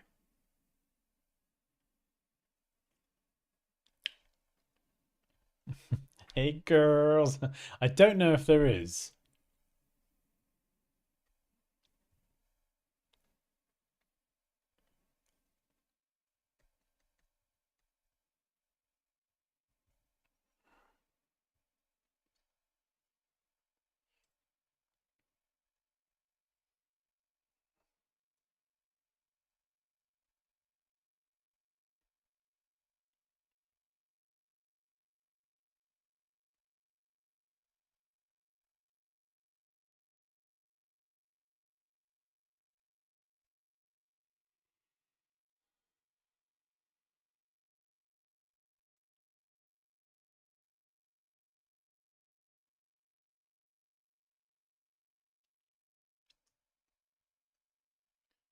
Let's make these a bit smaller.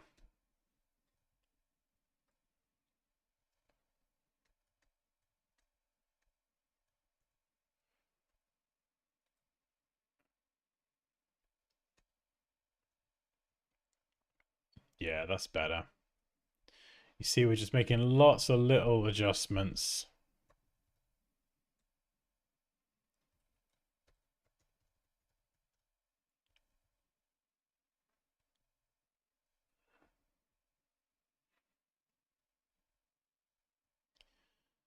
And then we could...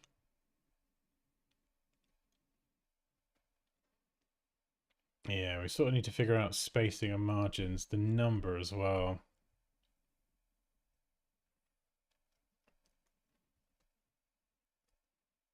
And style. This is probably where I need to get inspiration on different design styles. I've not really got anything planned for what I want to do with it. Like we could do like a brush stroke or something. Go brush stroke style.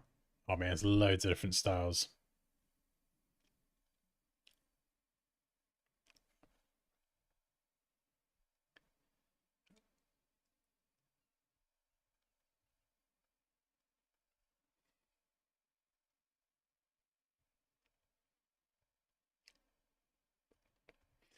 Um, okay, let's let those thoughts just marinate a little bit. What about this thing? What's that? That's a rock weakness. So, Pokemon rock icon.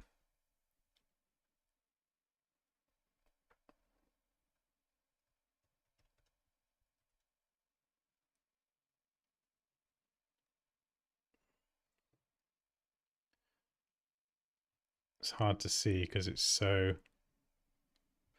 Oh no, sorry, it's not rock, it's fighting. It's a fighting Pokemon. There we go.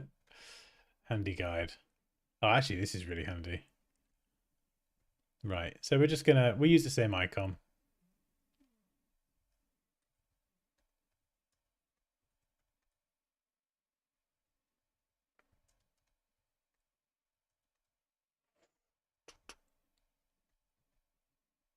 Bring you up. Yeah, once you learn these tools, you can zip around Illustrator pretty quickly. There. Oh, what we got here? Come down.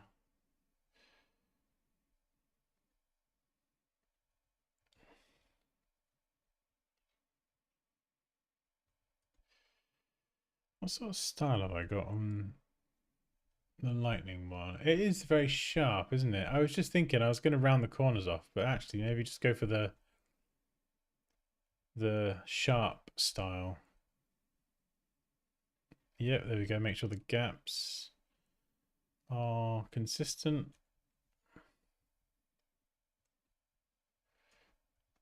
I might just use that as is, actually.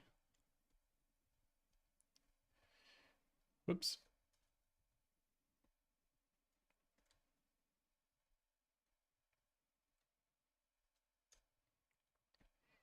And for this, I want to reuse the same thing as well.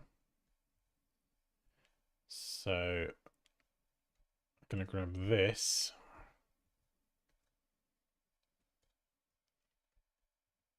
And stick it over here.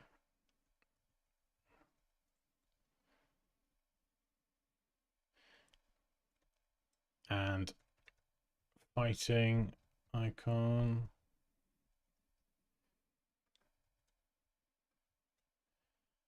And for this one, we need a color. It should have a color, really. And so should lightning, actually. So let's go and... Ah, this is a bit better. This is a bit easier. We're going a neutral. That's much better. I should have done that from the start. That's what I get for introducing color prematurely. Right, we need to add some colors. So let's get these things popping out. Best way to add the color is... Let's try this. Oh, clip it to... Nope, can't do that.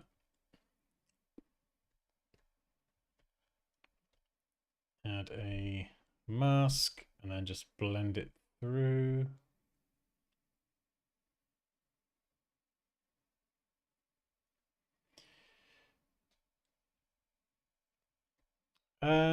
Possibly if you wanted something a little bit punchier.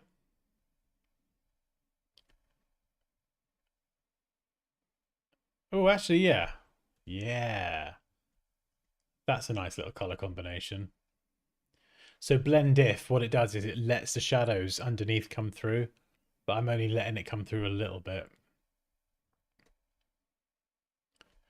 We could do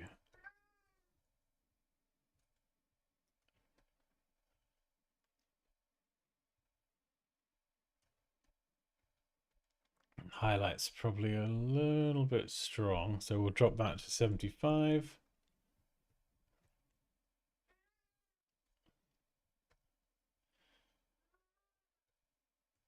And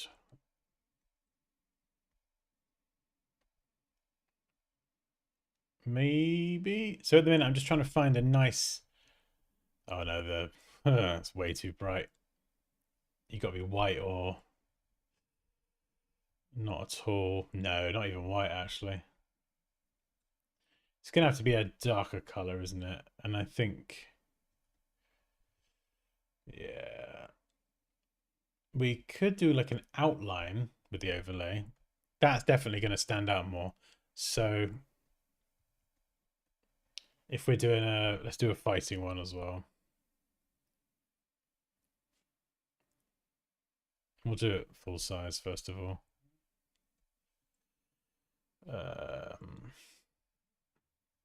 Where are you? There you are.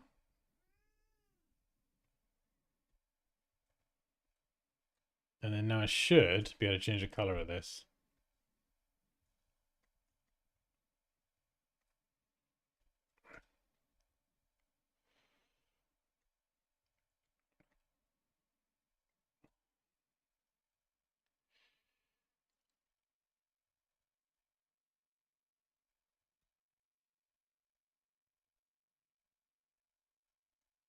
All right, let's change that to like a, what was it, like a rocky sort of brown color. Fighting, something like that.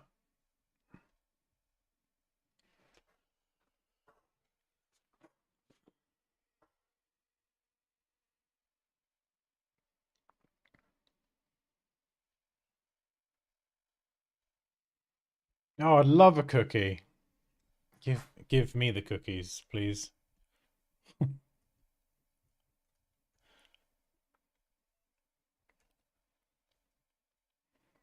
Andrea be like, no, Dan, you don't get a cookie. Finish your work.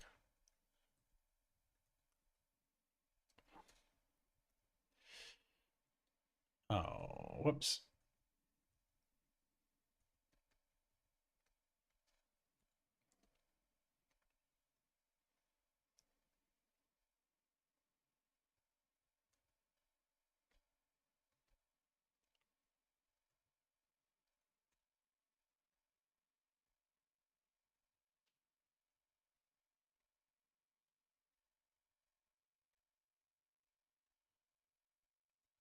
Got a little bit of juggling layers around, but there we go. We've got finally got a fighting icon. Let's do the other sides as well. I think we'll go for what?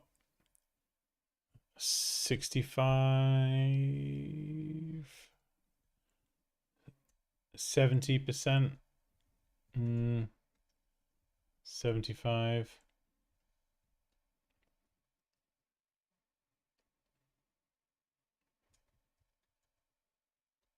I'll go for 70. So we've got two different sizes there. We'll use the smaller one here. So what is it? Times 2. So lightning is really weak to fighting Pokemon.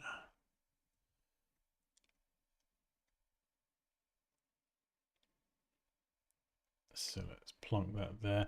Maybe these should be some actual, let's put some actual boxes in because these lines are stressing me out. I don't like them. We're going to go we'll go solid at the minute. We'll try that. We'll round the corner off. Let's see if we like what we get. We're going to make them taller to accommodate everything.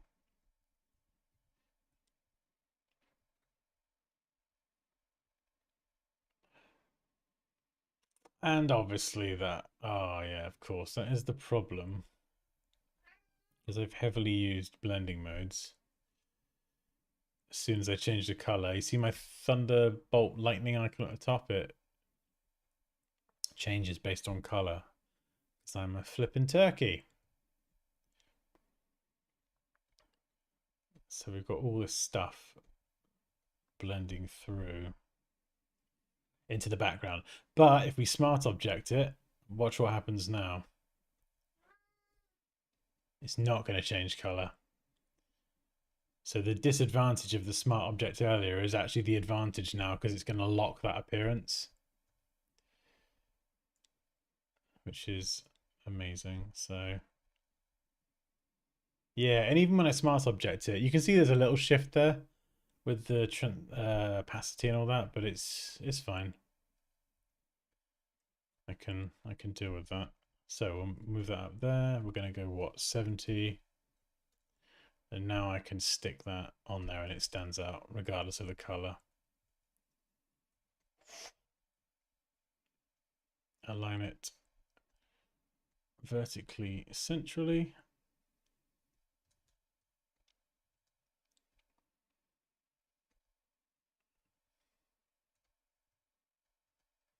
We'll go with a lighter bit of text color for these.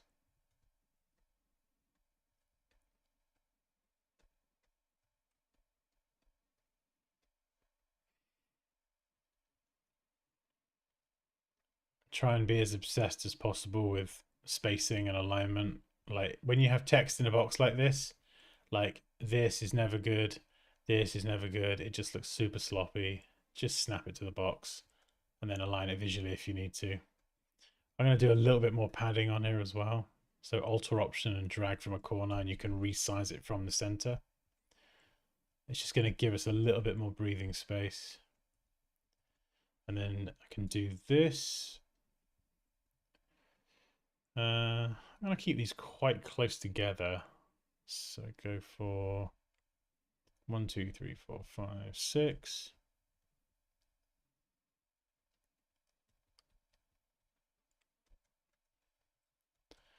Resistance and retreat. I'm not sure what those values are meant to be, but they are totally blank on the original card. There we go. We're starting to get somewhere. It's coming together. We are getting there. And I mean, let's just put the radius on this box to 8 as well. Just for consistency's sake, really. And I've not really figured out what my margins are, but we'll just make that up for now and at least line them up. No, we're not going for all gay. All gay. We're not going for all grey. The problem I made, I kind of shot myself in the foot a bit, was I talked about wiring and the wireframing and the importance of it, and then I just sort of almost sped past it because I was just impatient. But I started with a yellow base, which is fine, but actually it probably would have been better to start with something a bit more neutral, especially when creating the icons. You're still looking for a flipping font? No. It's annoying, Andrew, because when you said, I mean, I don't know the context. You just said like, this is the word I got. What do you think of? What am I doing? It conjured up a font in my head, but it's just hard to describe.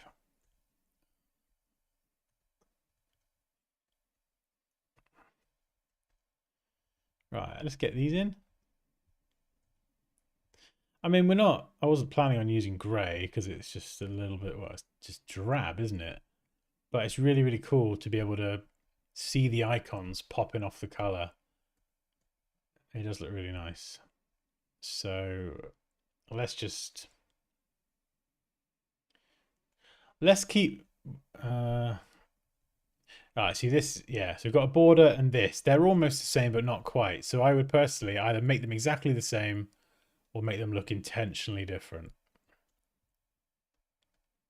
I'm going to make them intentionally different, and I'm just going to shift everything in just so there's a little bit more breathing space. It's going to cost me space. So I'm losing space to move things around. So that is your trade-off. But I think it's worth it.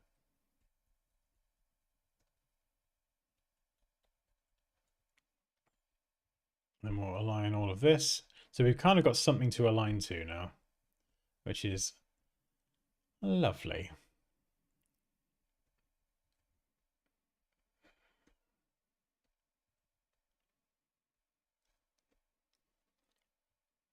Yeah, so you see we could start playing around with weights and italics.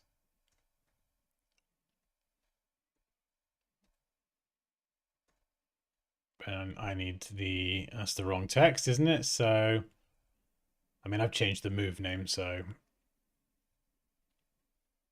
But, yeah, I think it was called linear attack, which sounded just a bit crap, so. We'll paste the original copy back in anyway. And then we do, yeah, we got this width here, so this is cool. Going horizontal does give us that flexibility. I'm gonna bump the line.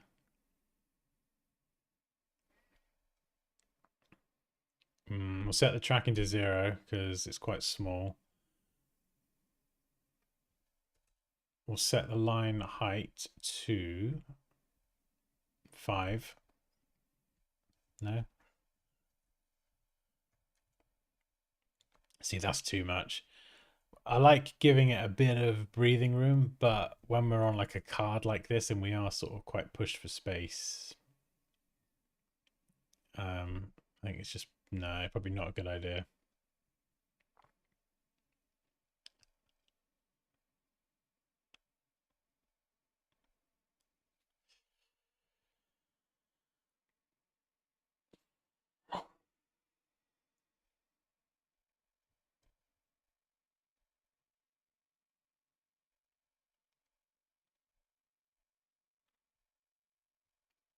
I mean, actually, no.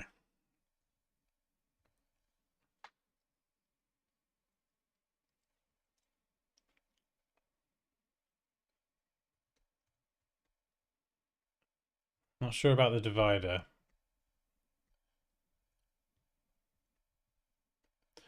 Like, I like what it's doing.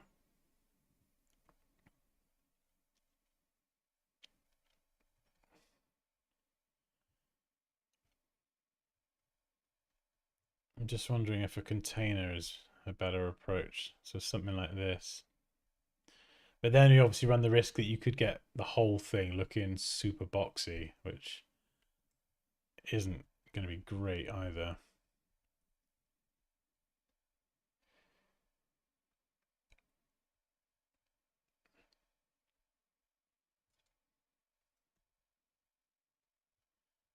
I don't know. Let's try it. Photoshop nicely lining our guides up, which is great. I mean, let's try it anyway because it's fun to explore, right?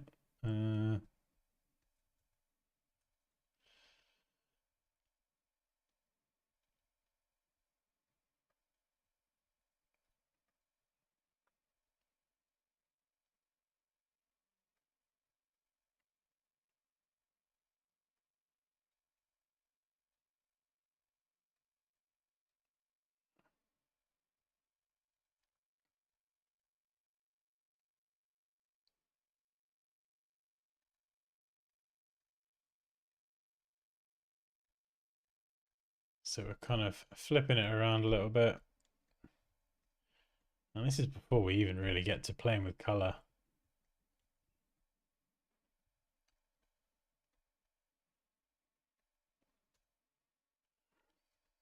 And for this one, we can set the text back.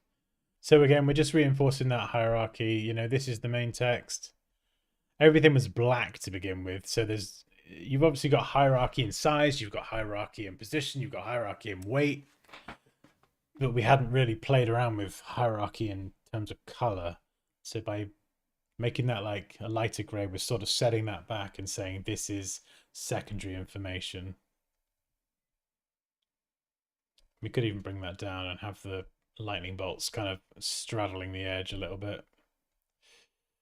And if we wanted to, we could. No, that's a bit crap.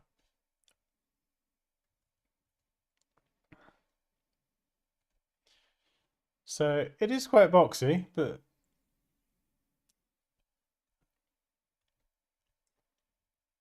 you can't say it's not organized.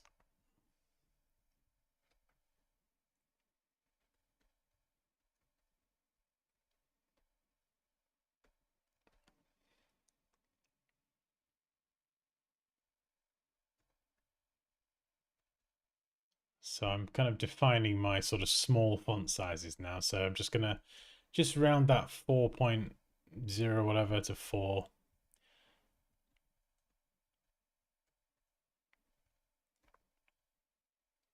So I'm just in a few places where I'm pretty happy with it. I'm just tightening up some of the consistency between the sizing. There are smarter ways to work and all sorts, but my brain sometimes I'm very like, I've got my way and I'm setting it and I just quickly speed through and quickly blah, blah, blah, blah, update. And it's really quick. So just making sure we're using the same weight.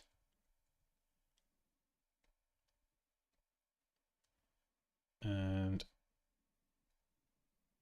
do we have enough space to move that down there and have another attack? Probably not.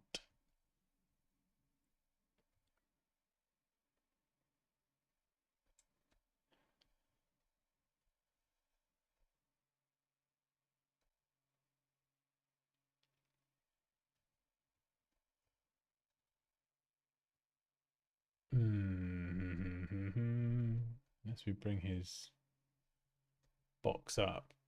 That's kind of cool. It's almost like a sort of like a window.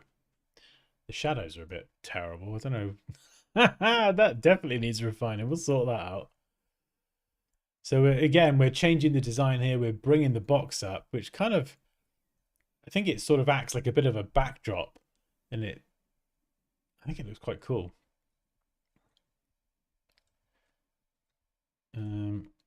But like practically as well, it gives us that little extra 10, no, 60. Yeah, we just gained 60 pixels. So it is a little bit of a dance, if you like, a bit of a back and forth. Trading off one thing, you add, like if we added a divider back in here, it's going to make the box taller. So we're squishing things back up. So, but then now I can nudge this up, which means maybe I can get that second box in. Probably not, but there was a brief bit of hope. I'm actually going to get the original card because I'm not really setting this up as something for print. I'm sort of setting it up more for the concept and mocking it up and whatever. So let's just grab this. We'll chuck it on top and we'll just check size wise how we're doing. Not very well by the looks of it. That text is way bigger. This is too small. Balls. That's better.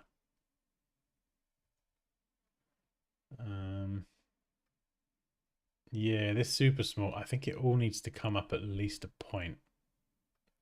Yeah, so the 2 there becomes a 3.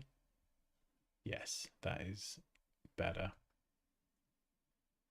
In fact, let's use this as a bit of a guide.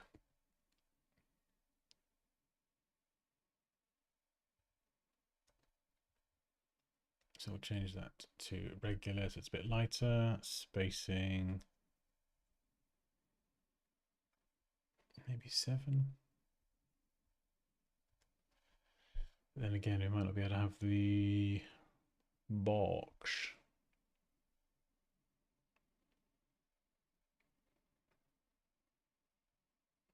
Maybe that's okay, because it is very box-like. So let's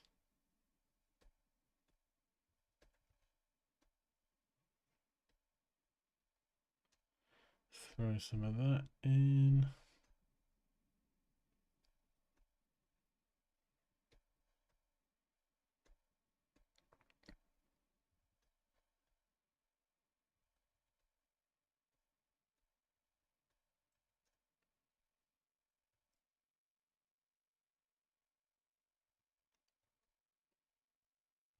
I wonder where else I can put this number or the lightning symbols.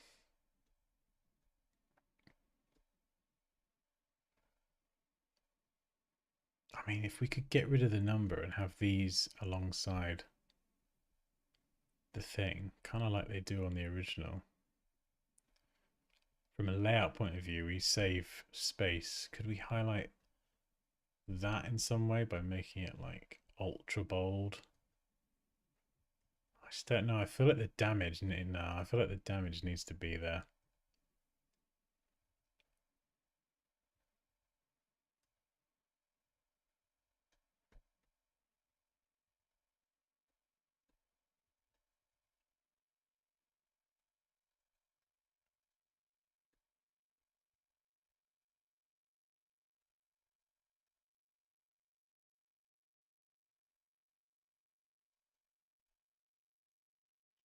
That's something else as well. I'm not entirely sure what that one is.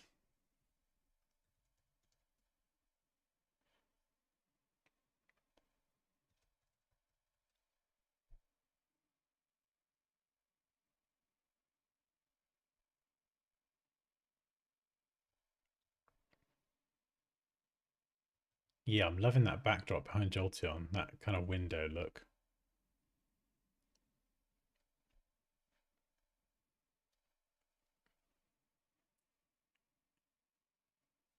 I think we'll paint an Eevee soon as well, because it lets me just switch it up and just do something else for a bit. And I think, yeah, genuinely, if you get stuck on one bit, don't like bang your head against the wall. Just move on to something else. This is what I've been doing through this process. So if I'm thinking, oh, I'm just can't think what to do for this. I'm loving that text, by the way. That's cool. Then I would go and just work on this icon here or this thing here, or and come back to it. Right, 4 needs to become 5, and now it crashes into his ear, which is flipping great. Good job. But again, we're spacing top and bottom. We're trying to balance everything where we can.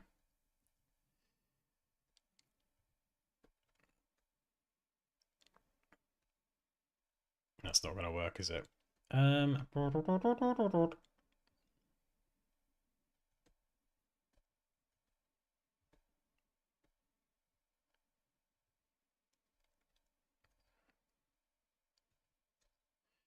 Maybe we can keep some of this information at 4. Because what's this? This is 4, isn't it? 4 medium. Yeah. Oh, let's keep it at 4 medium. It's just this that had to go up a bit.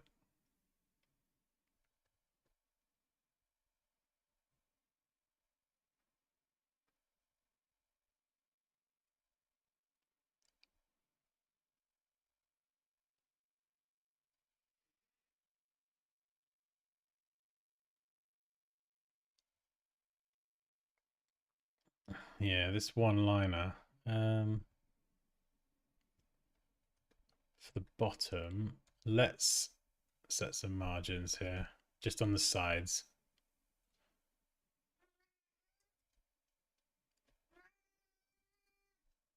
This will be helpful. Just so I can kind of go down here and line this up.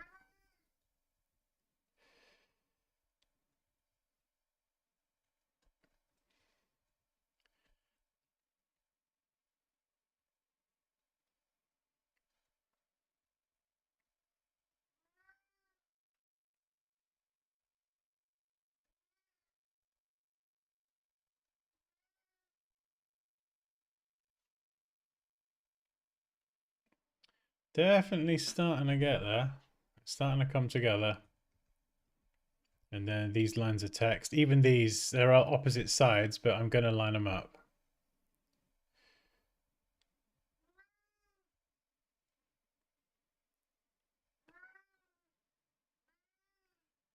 Yeah, so when we present information, just that sort of consistency. Why do I feel like someone's behind me? Oh my god, Poppy made me paranoid. Is it you? Yeah? It's the cat. I think she's going to walk in any minute and just scare the crap out of me.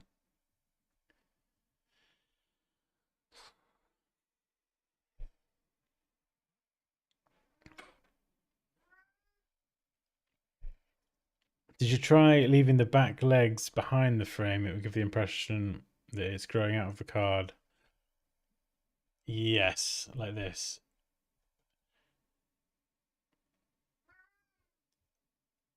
Yeah, no, we've done a bit of that. It was a good little. I quite like it, but I don't mind it either way. To be honest, I think they both look cool, but it's a bit of a space-saving technique because we are a little bit strapped for space. Because if I copy this down for the next attack, it sort of crashes into the description at the bottom.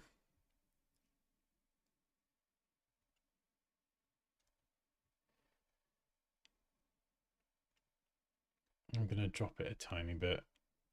Oh no, I don't know. 4.5 is too close.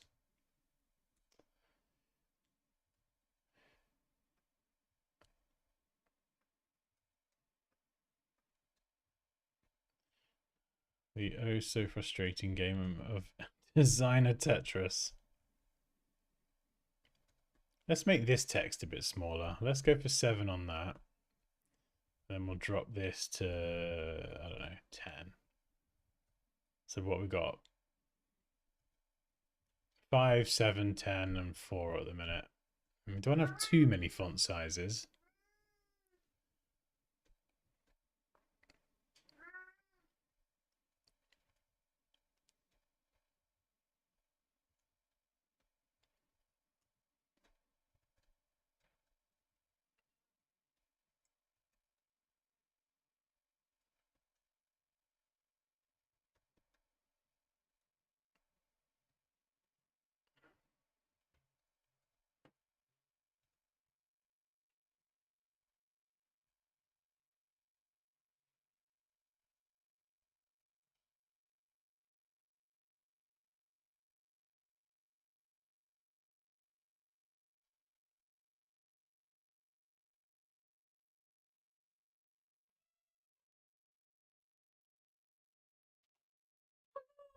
Oh. Hello, hello, hello. Oh, there's a roux outside. Oh. I've got an idea. I've had an idea. I was going to put the height and weight with these, but I don't think that really makes sense because this is different info. That looks what? That's like a real card. Yeah, that's so on the right. It's a real one. Oh, really? Yeah, it's not going to be grey. Well, not necessarily, but yeah, you should make it yellow. Pink. No. We're playing designer. Why would lightning be pink? We're playing designer Tetris at the minute, trying to fit all the information on. So I've got another attack that I need to go underneath. Do you think you could print one out for me? Put it in my collection. Sure, I will give you good price. 9.99.99.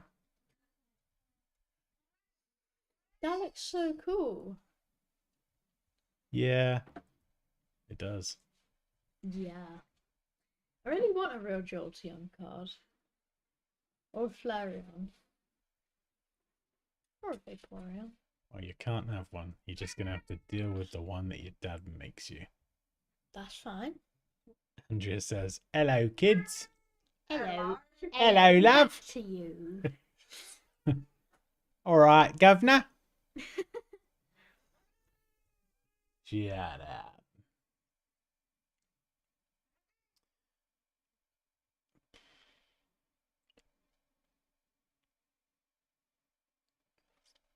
How can Is I it? shorten this? Would it be paper, or is there a way you can actually make it Pokemon card material? Yeah, you can print it on a really nice stock with a gloss or satin finish or something. Wait, with a gloss, would it make it like shiny? Possibly, yeah. Oh, It, yeah, just brain short circuit him. Gloss it would. Satin is kind of like in between matte. Gloss is very reflective. yeah, then you could put like an EX on Can the you top. Make it really shorten? Right, I can put my headphones back in because my brain is trying to do multiple things and it's shorting out. Okay, goodbye. Goodbye. Can you shorten this text?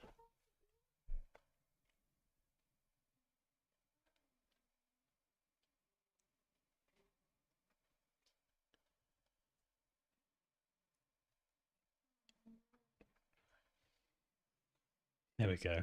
I'm just using GPT to, yeah.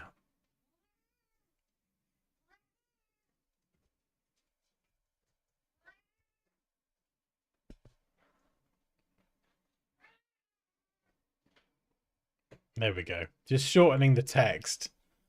So, what was the other text? I think it's actually quite short. So just by shortening it with the old GPT, we've saved that fourth line. And this one's fine anyway.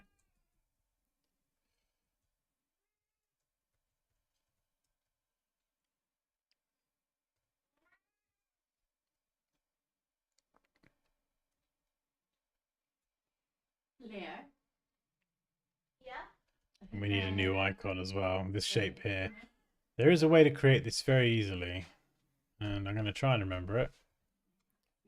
And probably fail and embarrass myself. But we're going to give it a go. So what is it? 6 sides. So we'll get it pointing up and down.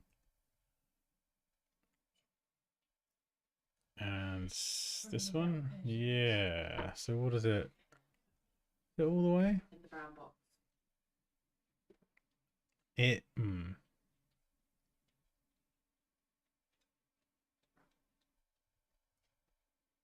It's like that. Oh, I don't like that. It looks a bit jagged. I'm gonna push it a bit more. I think it's a horrible shape, unless it's meant to be rounded a bit on the end.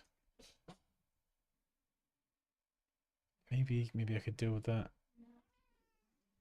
All the other shapes are sharp though. Oh, we'll just do it and see how it looks.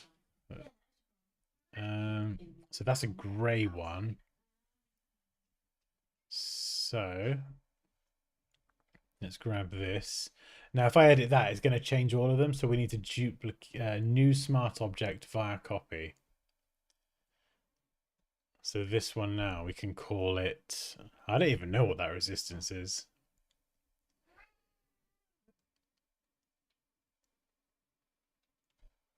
Metal? Normal? It might be normal, actually. I'm going to go normal. We'll call it normal.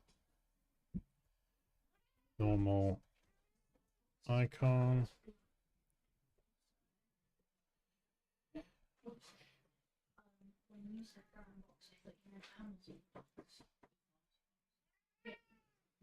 Is that actually part of an episode? Because that's really flipping weird.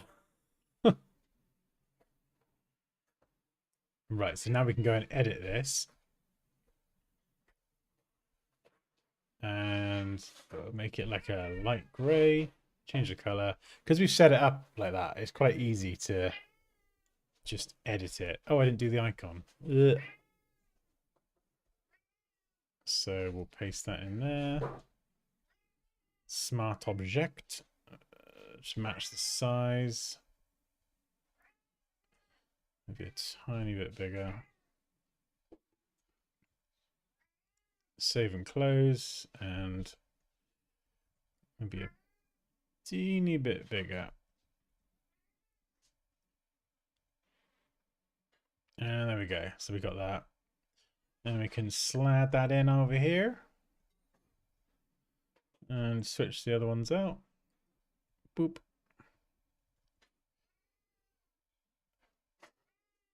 Boop.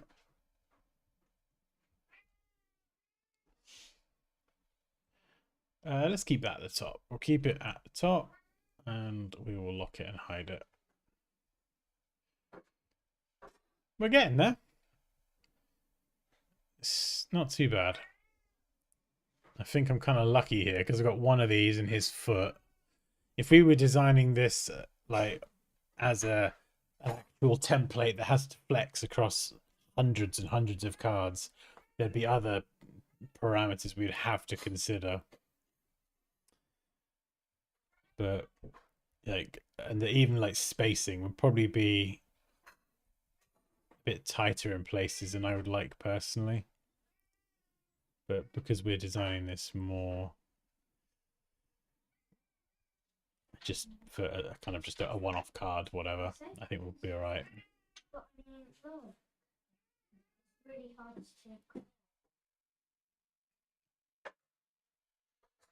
I'm going to take this text here and I'm going to, it feels random. So what I'm going to do is I'm going to put it in ChatGPT and say, reword this Jolteon description, nice and short. Start the sentence with the word Jolteon. So I want to start by saying Jolteon, blah, blah, blah, blah, blah. Because it concentrate, it just, I don't know, it just feels a bit weird saying it. Maybe that's just me. It's sparkly.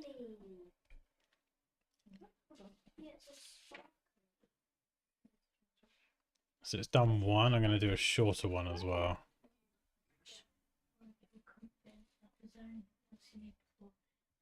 Let's try this.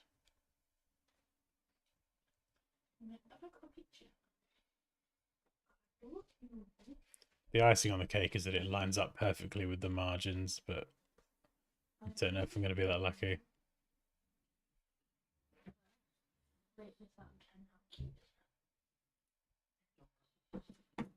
Yeah, something like that. And we can left align it.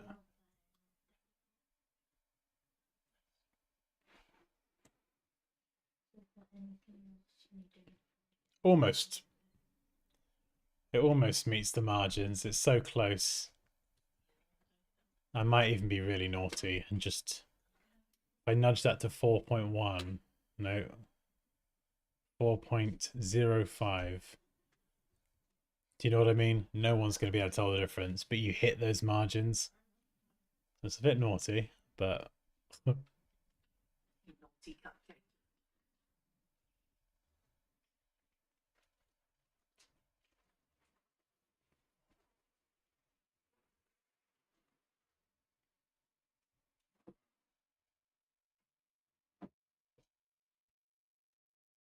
and up here is still a bit of a mess, isn't it? So what sizes have we got? What do we got? What do we got? What do we got? So we want to try and match these sizes where we can. We got 12 there, we got 14 there. So let's just either make them the same or make them different.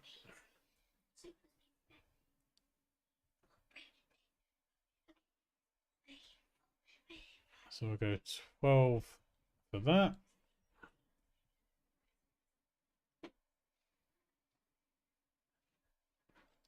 Yes, we're definitely doing it every Friday.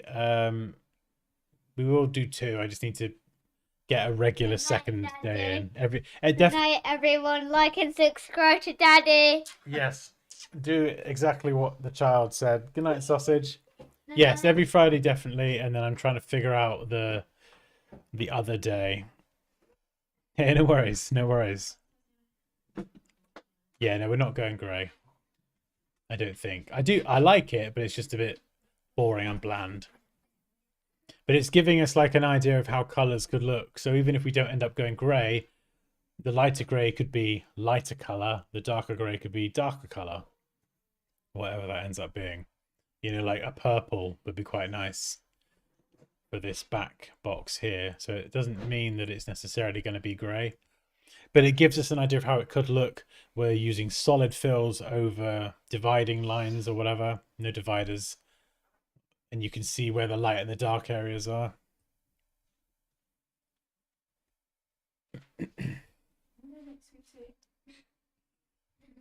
Sometimes it's good to strip out the color from one bit, in this case the entire background, and then it just helps you focus on the other stuff without obsessing over color too much. Because if my whole background's yellow like I did earlier on, I could then be designing and playing with color on all the other bits to match the yellow, and then if I change the yellow, nothing works.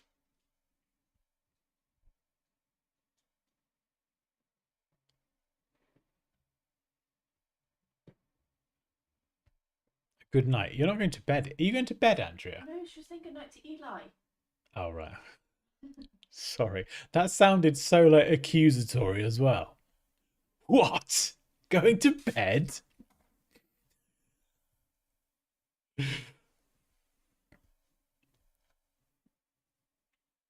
Oh, excellent. Yeah, honestly, like we're definitely doing these Fridays this sort of time, 5 p.m. UK time, or maybe a bit later.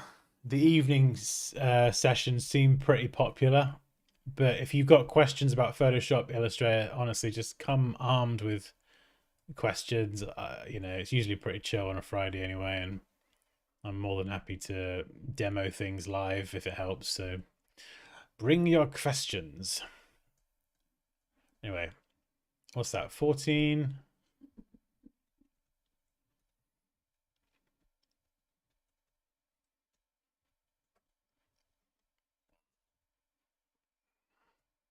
I hear Pokemon.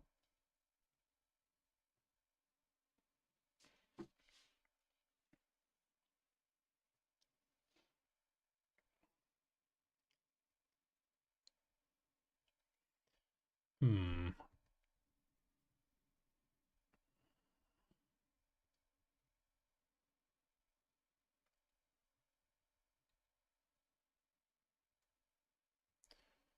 It's just finding the right placement for it all.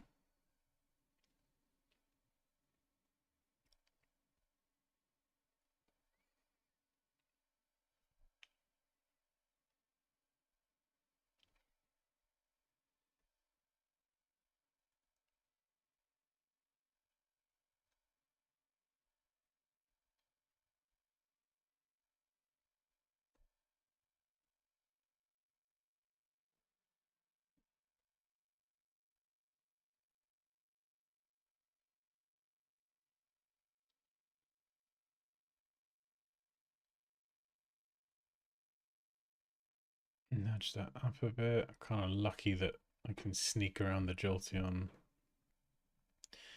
character. This bit down here, that. Yeah. Last thing. I might lose the EV, and instead I might change that to the number.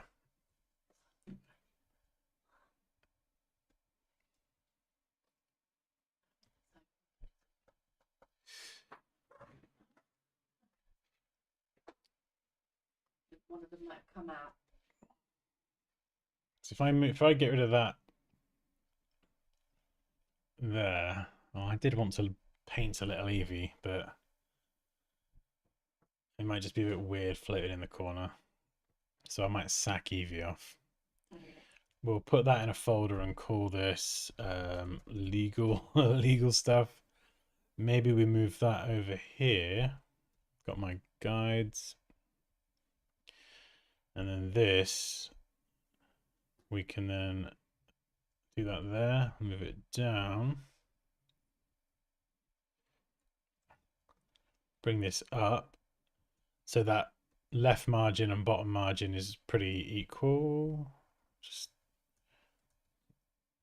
Just trying to do it by eye. It's pretty close. And then by shifting that around, I've got more space.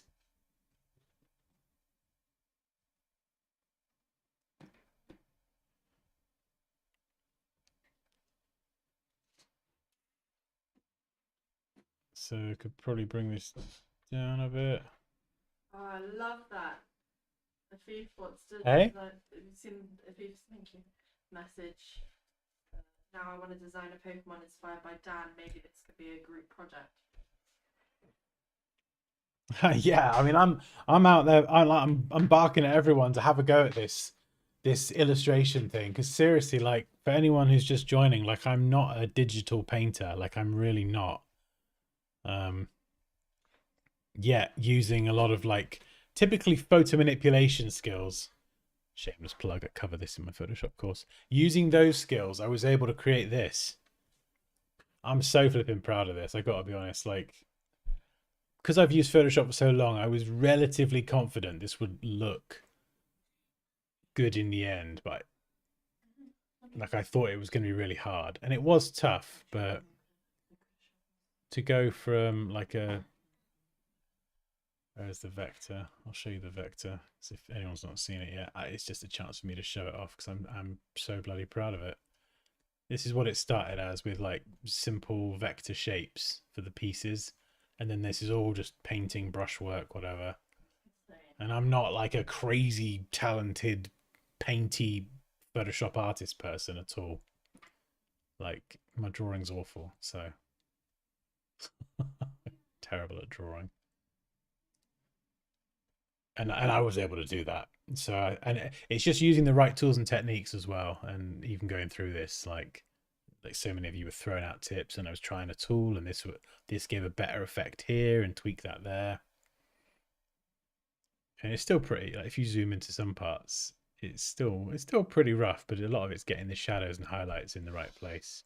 Like some of this is still pretty rough and could definitely be improved, but when you actually like zoom out nice and far, it's like, oh yeah, that looks pretty cool. Oh yeah, the sparks. So they were just a brush, and some of the visual effects like that, they look really good, but they're so simple. Like yeah, the streams are live on the channel if you want to see the full process. But it's just literally like I'll show you.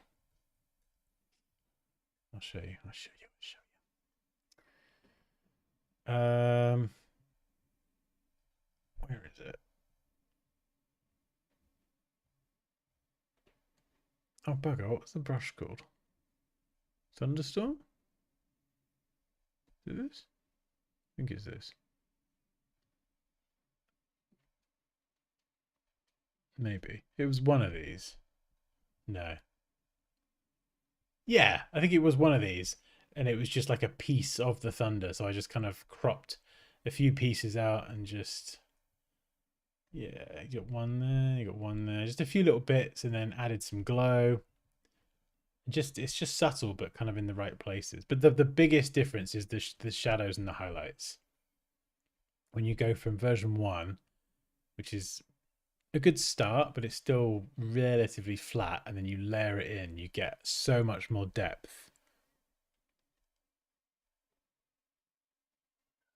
And this is another this is a really good use of AI that I actually really like. I know it's like the most controversial, divisive topic in the world, but I took this version, ran it through, I think it was Firefly, and said, "Wait, out, Rue, out, I'm watching you." Sorry, the cat's in the kitchen. I ran this through Firefly and said, like, I can't remember what the prompt was, but like, can you add better shadows and highlights and lighting to this? And it did, and it made like obviously a completely different version, not like this at all. But it showed me where I could work on the shadows and highlights. So as soon as I looked at that AI version, I was like, oh my god, the tongue's got so much detail. Bosh, added in shadows and highlights and things. It helped me sculpt the face. So I kind of used the AI thing as a reference to help me figure out where to put shadows, highlights, and all that stuff. So that's one use where I quite like it. It helps me do more illustrative stuff, if you like. But I still got to do it.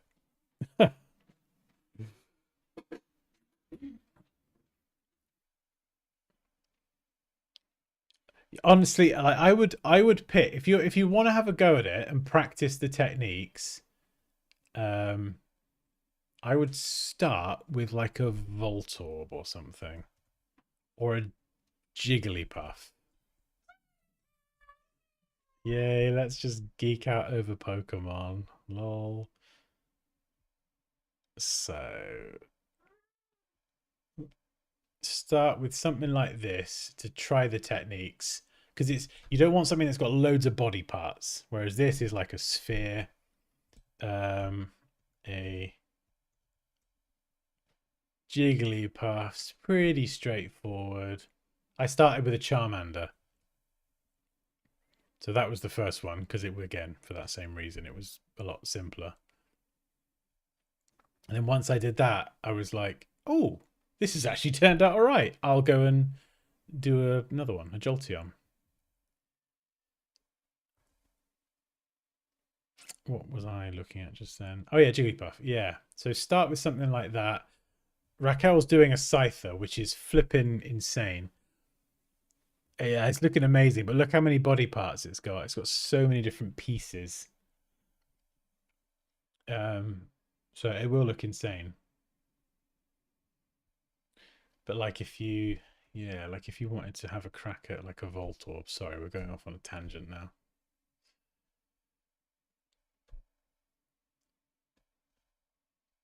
There's a really good exercise that, again, shameless plug, I cover the exercise in my Photoshop course. There's an entire module on this digital illustration, shading, all this mad stuff. So we don't cover Pokemon, but it covers the techniques to learn how to do this. And it's kind of bonkers what you can actually do. So if we go in here and we just lay in like a base color. So one of the exercises in the module, this is the masterclass, by the way, not the first class introductory course. What do we want? Best brush in the world, honestly. Default brush. Just brilliant. Flow, this is the value you want to change, or opacity, but I use flow personally. And there's an exercise where we shade shapes. So it kind of helps you get used to shading. So if you were doing a Voltorb, for example, you'd start with a base shadow, and you'd maybe go around the edge a bit more. And then if it was resting on a surface, you're going to have a lot more maybe towards the bottom. And then you're going to have a softer, lighter highlight around this edge. And then you might have a really bright, reflective highlight there. And you just see I'm building it up with a really nice low flow value. And then when it comes to the shadow of something like a Voltorb, again, same brush, we're just squishing that down. And we're just going to, actually, we'll drop the flow. And we're just going to start really small. Stamp, make it bigger, stamp, make it bigger, stamp.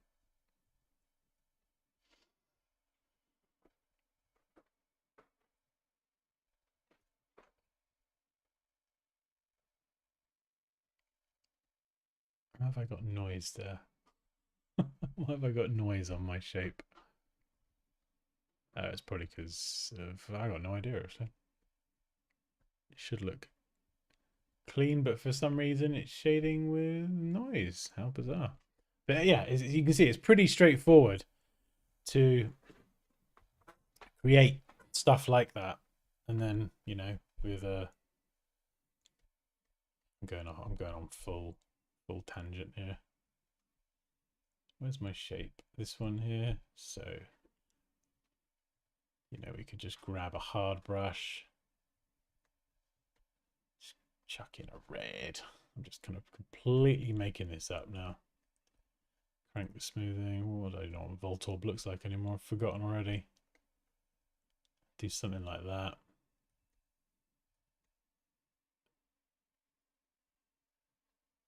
Something like that, and stick in faces, and kind of halfway there, really.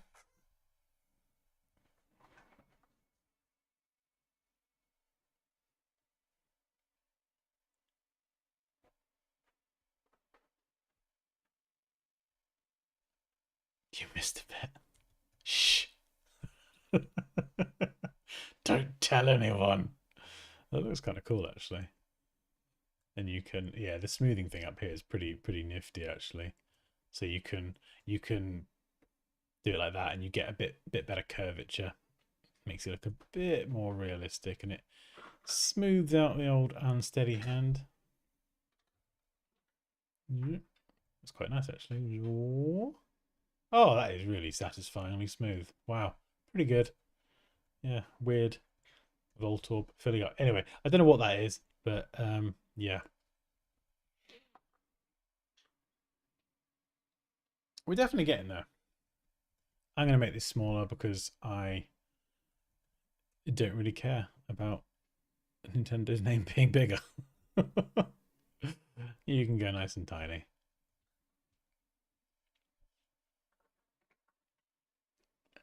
Yeah, it's not too bad. It feels like there's a bit of a sort of a gap here.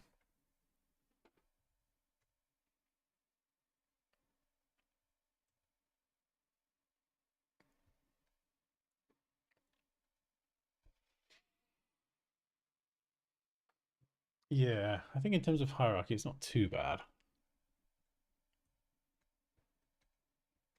This bit is, I don't know, yeah, I've still got that terrible arrow.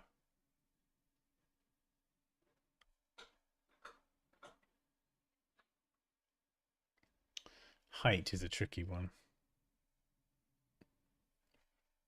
Let's try and grab the arrow, actually. See if that... Just the arrow on its own.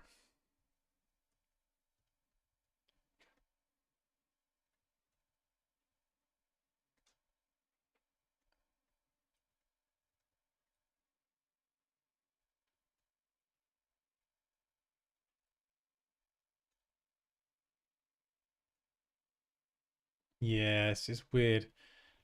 I need some sort of icon that ideally occupies the same sort of space as that. This one just, it could almost, it's so small you could mistake it for like a 1 or something. Unless we do just right height and get rid of that and type weight. I know it's kind of written sort of short before and abbreviated. Like what was it? HT. Yeah, I wouldn't look at HT and immediately think height and weight, but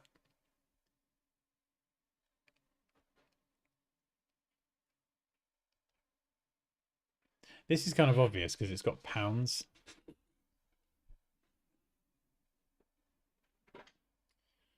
Yeah, the scale's the easy one. It's the height.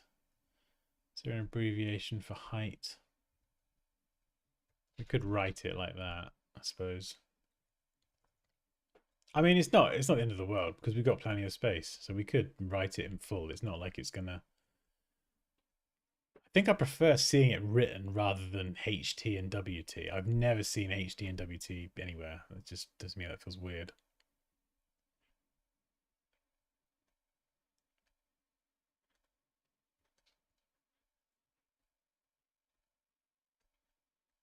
Let's just align some of this.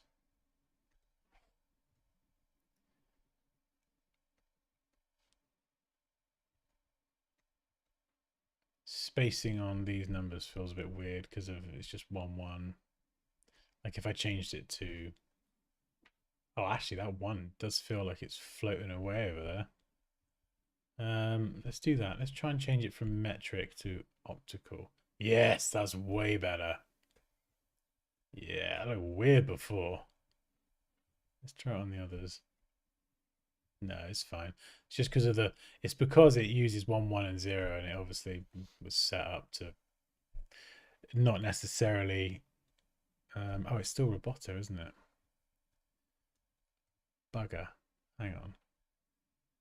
Oh, for goodness sake. I've been using the wrong font across all of it. Oh, God. Hang on.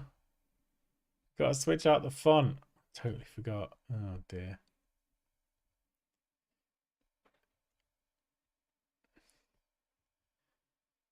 It's like, Hang on a second. Just talk amongst yourselves.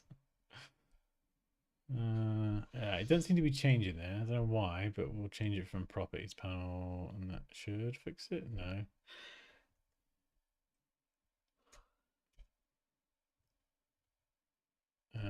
That's weird. Okay, we'll just do that. Maybe this is a funny font.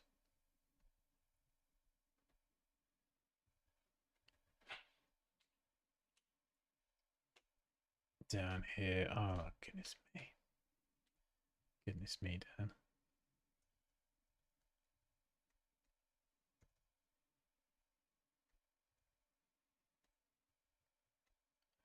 Yeah, so I think these numbers should look pretty good.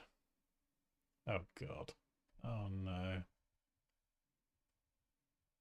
I mean, no, actually, it's not too bad. I think I decided in the space of a few seconds there that I didn't like it, but actually, no, I do. It's okay. Have you eaten, Pops? Puppy! Hmm? Have you eaten? Yeah, we had a barbecue at my mum. Okay, I wonder why you weren't pestering me for food. Yeah. I got a chili in the fridge. I started the stream like, hang on, I'm just putting my chili in the fridge. Because I was like rushing around like a lunatic. As always. Let's line that up with the thing. Yep, there we go.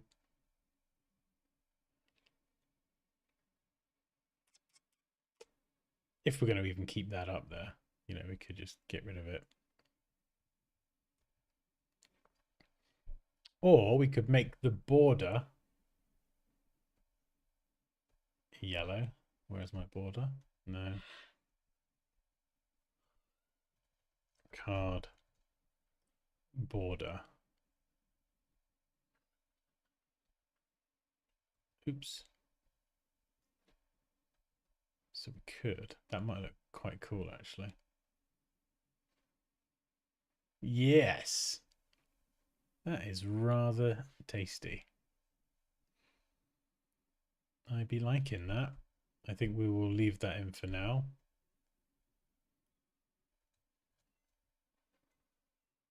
Nice bit of yellowness going on. I was just thinking you could do something like this. Like, yeah, we could do that and kind of stick it up here in the corner, and it could look. That's probably what I'll do, actually. Yeah, that looks too small now. That's like, this is a lightning Pokemon, and we want everybody to know it.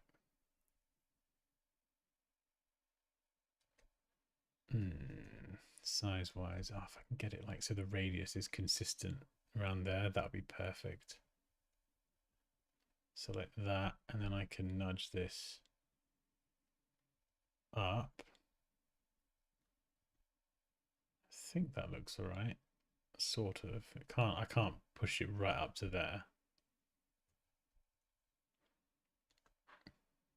I like the way that stands out there. It was too similar size-wise before. And these need to be slightly wider now because the font, because since I changed the font, it's actually slightly wider. So it's buggered all the spacing up, which is excellent.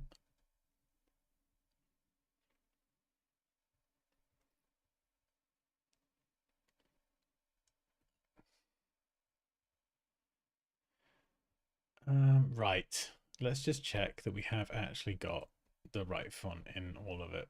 So, because it could use another font, but I don't think I need it. I think this is actually, it's fine. Unless we want to have like a different font in there just to throw a crazy creative curveball in, have something totally wild and bonkers.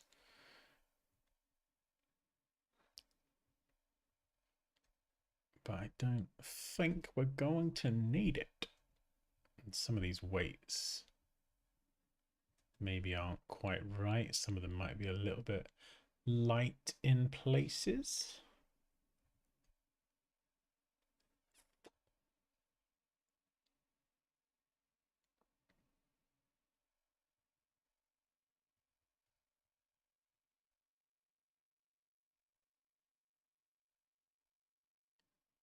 Let's just shift that up a little bit. So the moves are still close together. And we can nudge these a bit closer as well. So the icons. I like my breathing space, but I've got to pack some bits together to make that hierarchy really clear.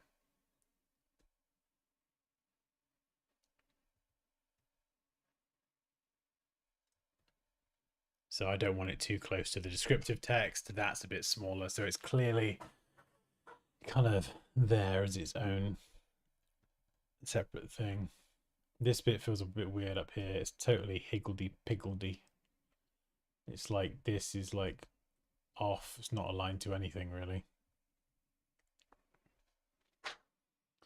And I don't like it.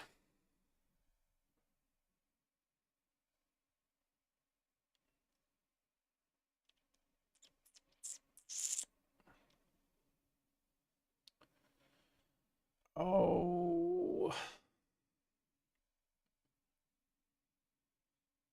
Height and weight. That doesn't belong down here because this is like the combat bit. This is the serious stuff.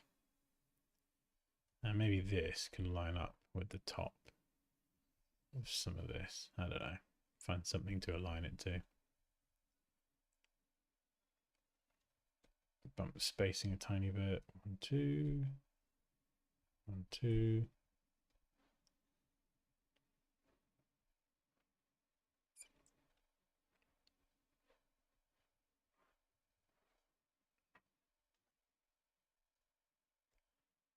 Yeah, I don't know what I'm doing.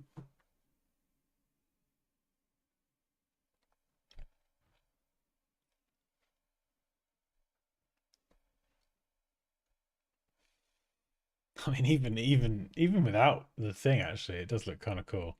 I think one of the next bits I've got to do is I've got to figure out what I'm going to do here. Am I going to have that box? Possibly. And what's going in there? Probably some sort of dark, smoky background or something. I don't know yet. Something like that. Is it 3 hours? My goodness, where the flippin' heck's that gone? So we'll definitely have like some sort of background in there, probably some smoke and stuff that will then bleed outside of the box. So again, we're just creating more depth.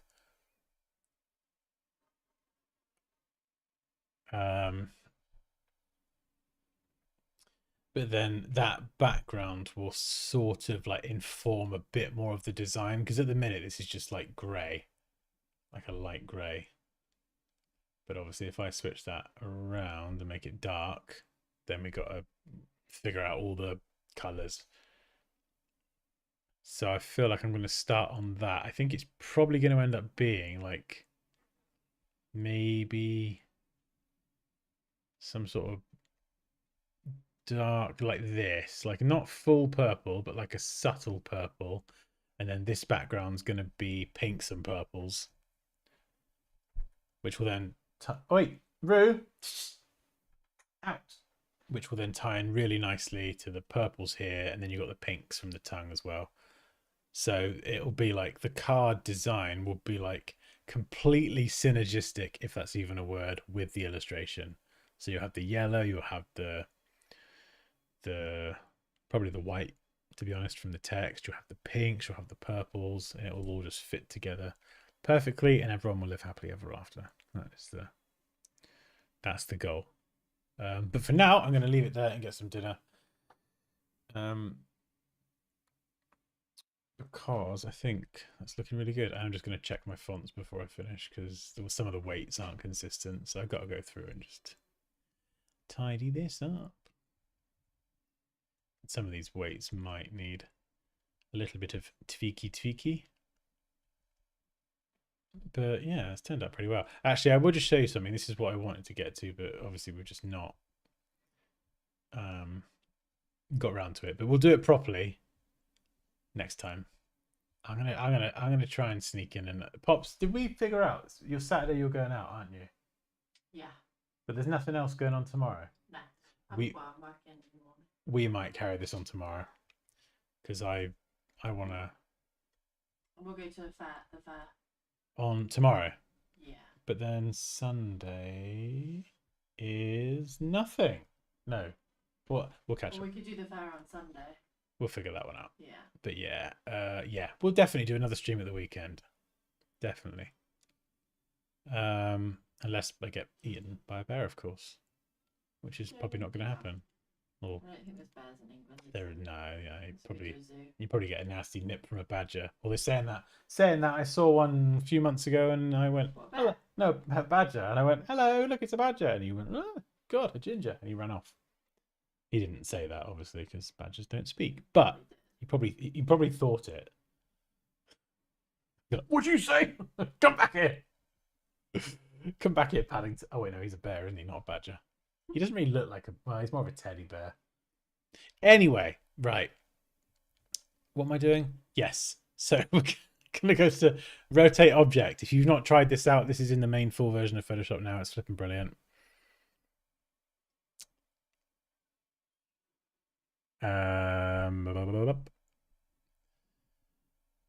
Yeah, this is absolutely nuts. I tried this with that low res Pokemon card that I showed you earlier, and it was bananas. I'm fairly confident it's going to work. So we're going to do this. We're going to tilt this. This is absolutely nuts. See, this is one of those uses of AI that I love this. I think this is really cool.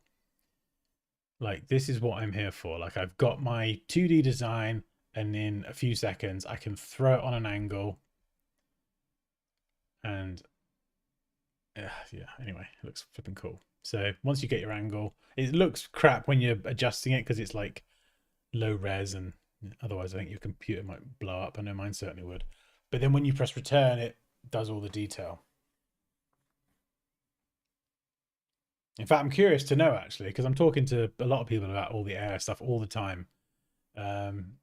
Like, is this the sort of use of AI you like? Do you like this? Do you not like it? Like, what are your thoughts on it? Yeah, look at that. So it's still retained all the text. I don't think it's even missed a beat here. It's just, and now that's on an angle, which is insane. And then if yeah, and I'm guessing that's AI powered. I think a lot of stuff is, probably is. Like, I'm pretty sure the content aware fill thing is AI powered, and generative fill, if you don't type a prompt, that does the same thing, but just way better result. So if I go and throw this in, I've not tried this. So let's, can I harmonize this? Harmonize. I wonder what it's going to do, because if there's a surface, it will harmonize it with a surface, but there's no surface. So I'm thinking, is it going to make it float, like give it a shadow and let it float in the air? I've got no idea.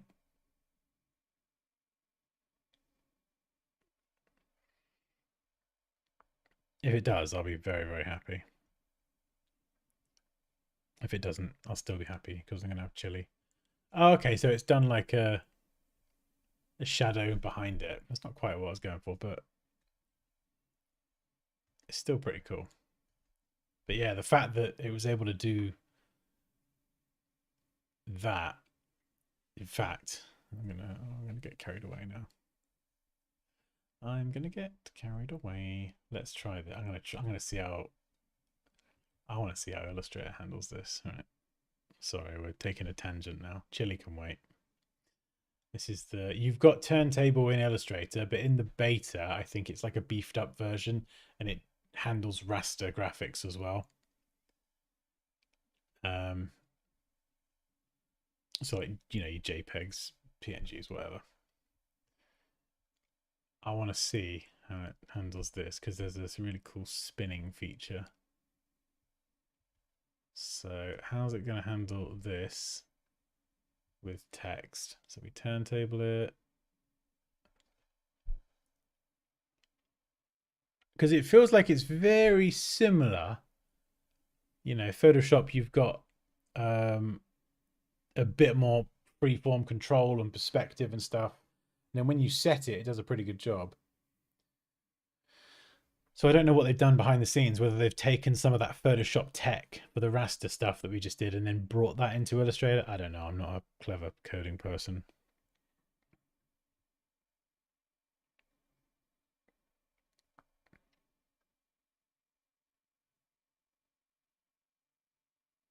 Oh, no. No, Andrea. Yeah, so I think here it's... Yeah, you're... Oh my goodness, he's coming out. I mean, the fact it's even... I should try that, actually. I'm going to try that in a sec. The fact it's even rotating the Jolteon and making it 3D, that's not kind of what I want. But you can export as a animated GIF. So that's what I wanted to do, is just make it spin round. But anyway, slight tangent there. That's in beta at the minute, so I'm sure that's gonna get even better. But I want to try with the Jolteon on his own.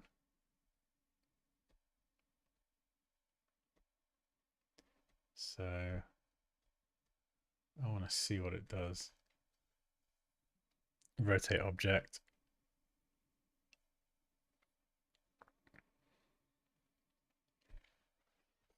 I think Illustrator, from my playing around so far, it handles vector stuff better with Turntable. Have I posted that video yet? If no, I think I've got a video going out tomorrow or the day after that covers the new updated Turntable, and you'll see it with a few different examples, vector, raster. I think it handles the vector stuff better. Yeah, I think Photoshop is where it's at for... Yeah, I mean, look at this. This is flipping insane. What the fuck? He's even done the back. He's even done the back of his head. I didn't even know it looked like that. This is totally mental. Like, what the fuck? Okay, I've got an idea. So we'll... All right. We'll set that. I'm pretty sure it's going to do a decent job enhancing that. That is absolutely bonkers. It is. It's insane. It's insane. That's the sort of thing that, you know, like I said, regardless of how people feel about it and if there's AI tech powering it or whatever, like, that's the sort of thing that I'm going to find really useful when I'm working. It's going to make things faster, obviously. So, you know, that's going to be really helpful. I'm just going to try something. I want to turn it into like a Pokemon battle. I think it handles raster stuff a lot better though. So we're going to do one there, and we'll do one over here, and we'll make this one bigger. And then we're going to turntable this fella. Can we rotate it up? We're going to try and frame it.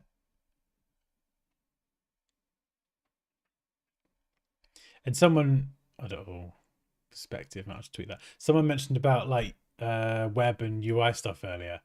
Like, I actually thought like, oh, it'd be really fun to like design a Pokemon battle UI and do a little bit of more Nintendo playful UI design. And then it popped in my head. I was like, oh my God, I can take the Pokemon and just rotate the angle. That then sets up the two like Pokemon fighting. And all I've got to do is then focus on the UI stuff. So if I mean, that's not ideal there.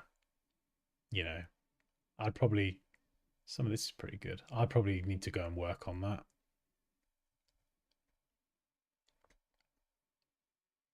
But if I wanted to do like a Pokemon UI and have like the health bars and all that stuff, this is a pretty good way to get like a head start, even if I went in and refined a bunch of it. Like you can see over here, like this bit here that is, I don't know what's done here. So a little bit of tweaking, but... And I think when it doesn't have any data, like it didn't have the back of the head and the back of his arse, there's no data, it guesses. So it's a good guess, but it's not going to have the same sort of detail or fidelity that it's got from the front view where it's been fed more information.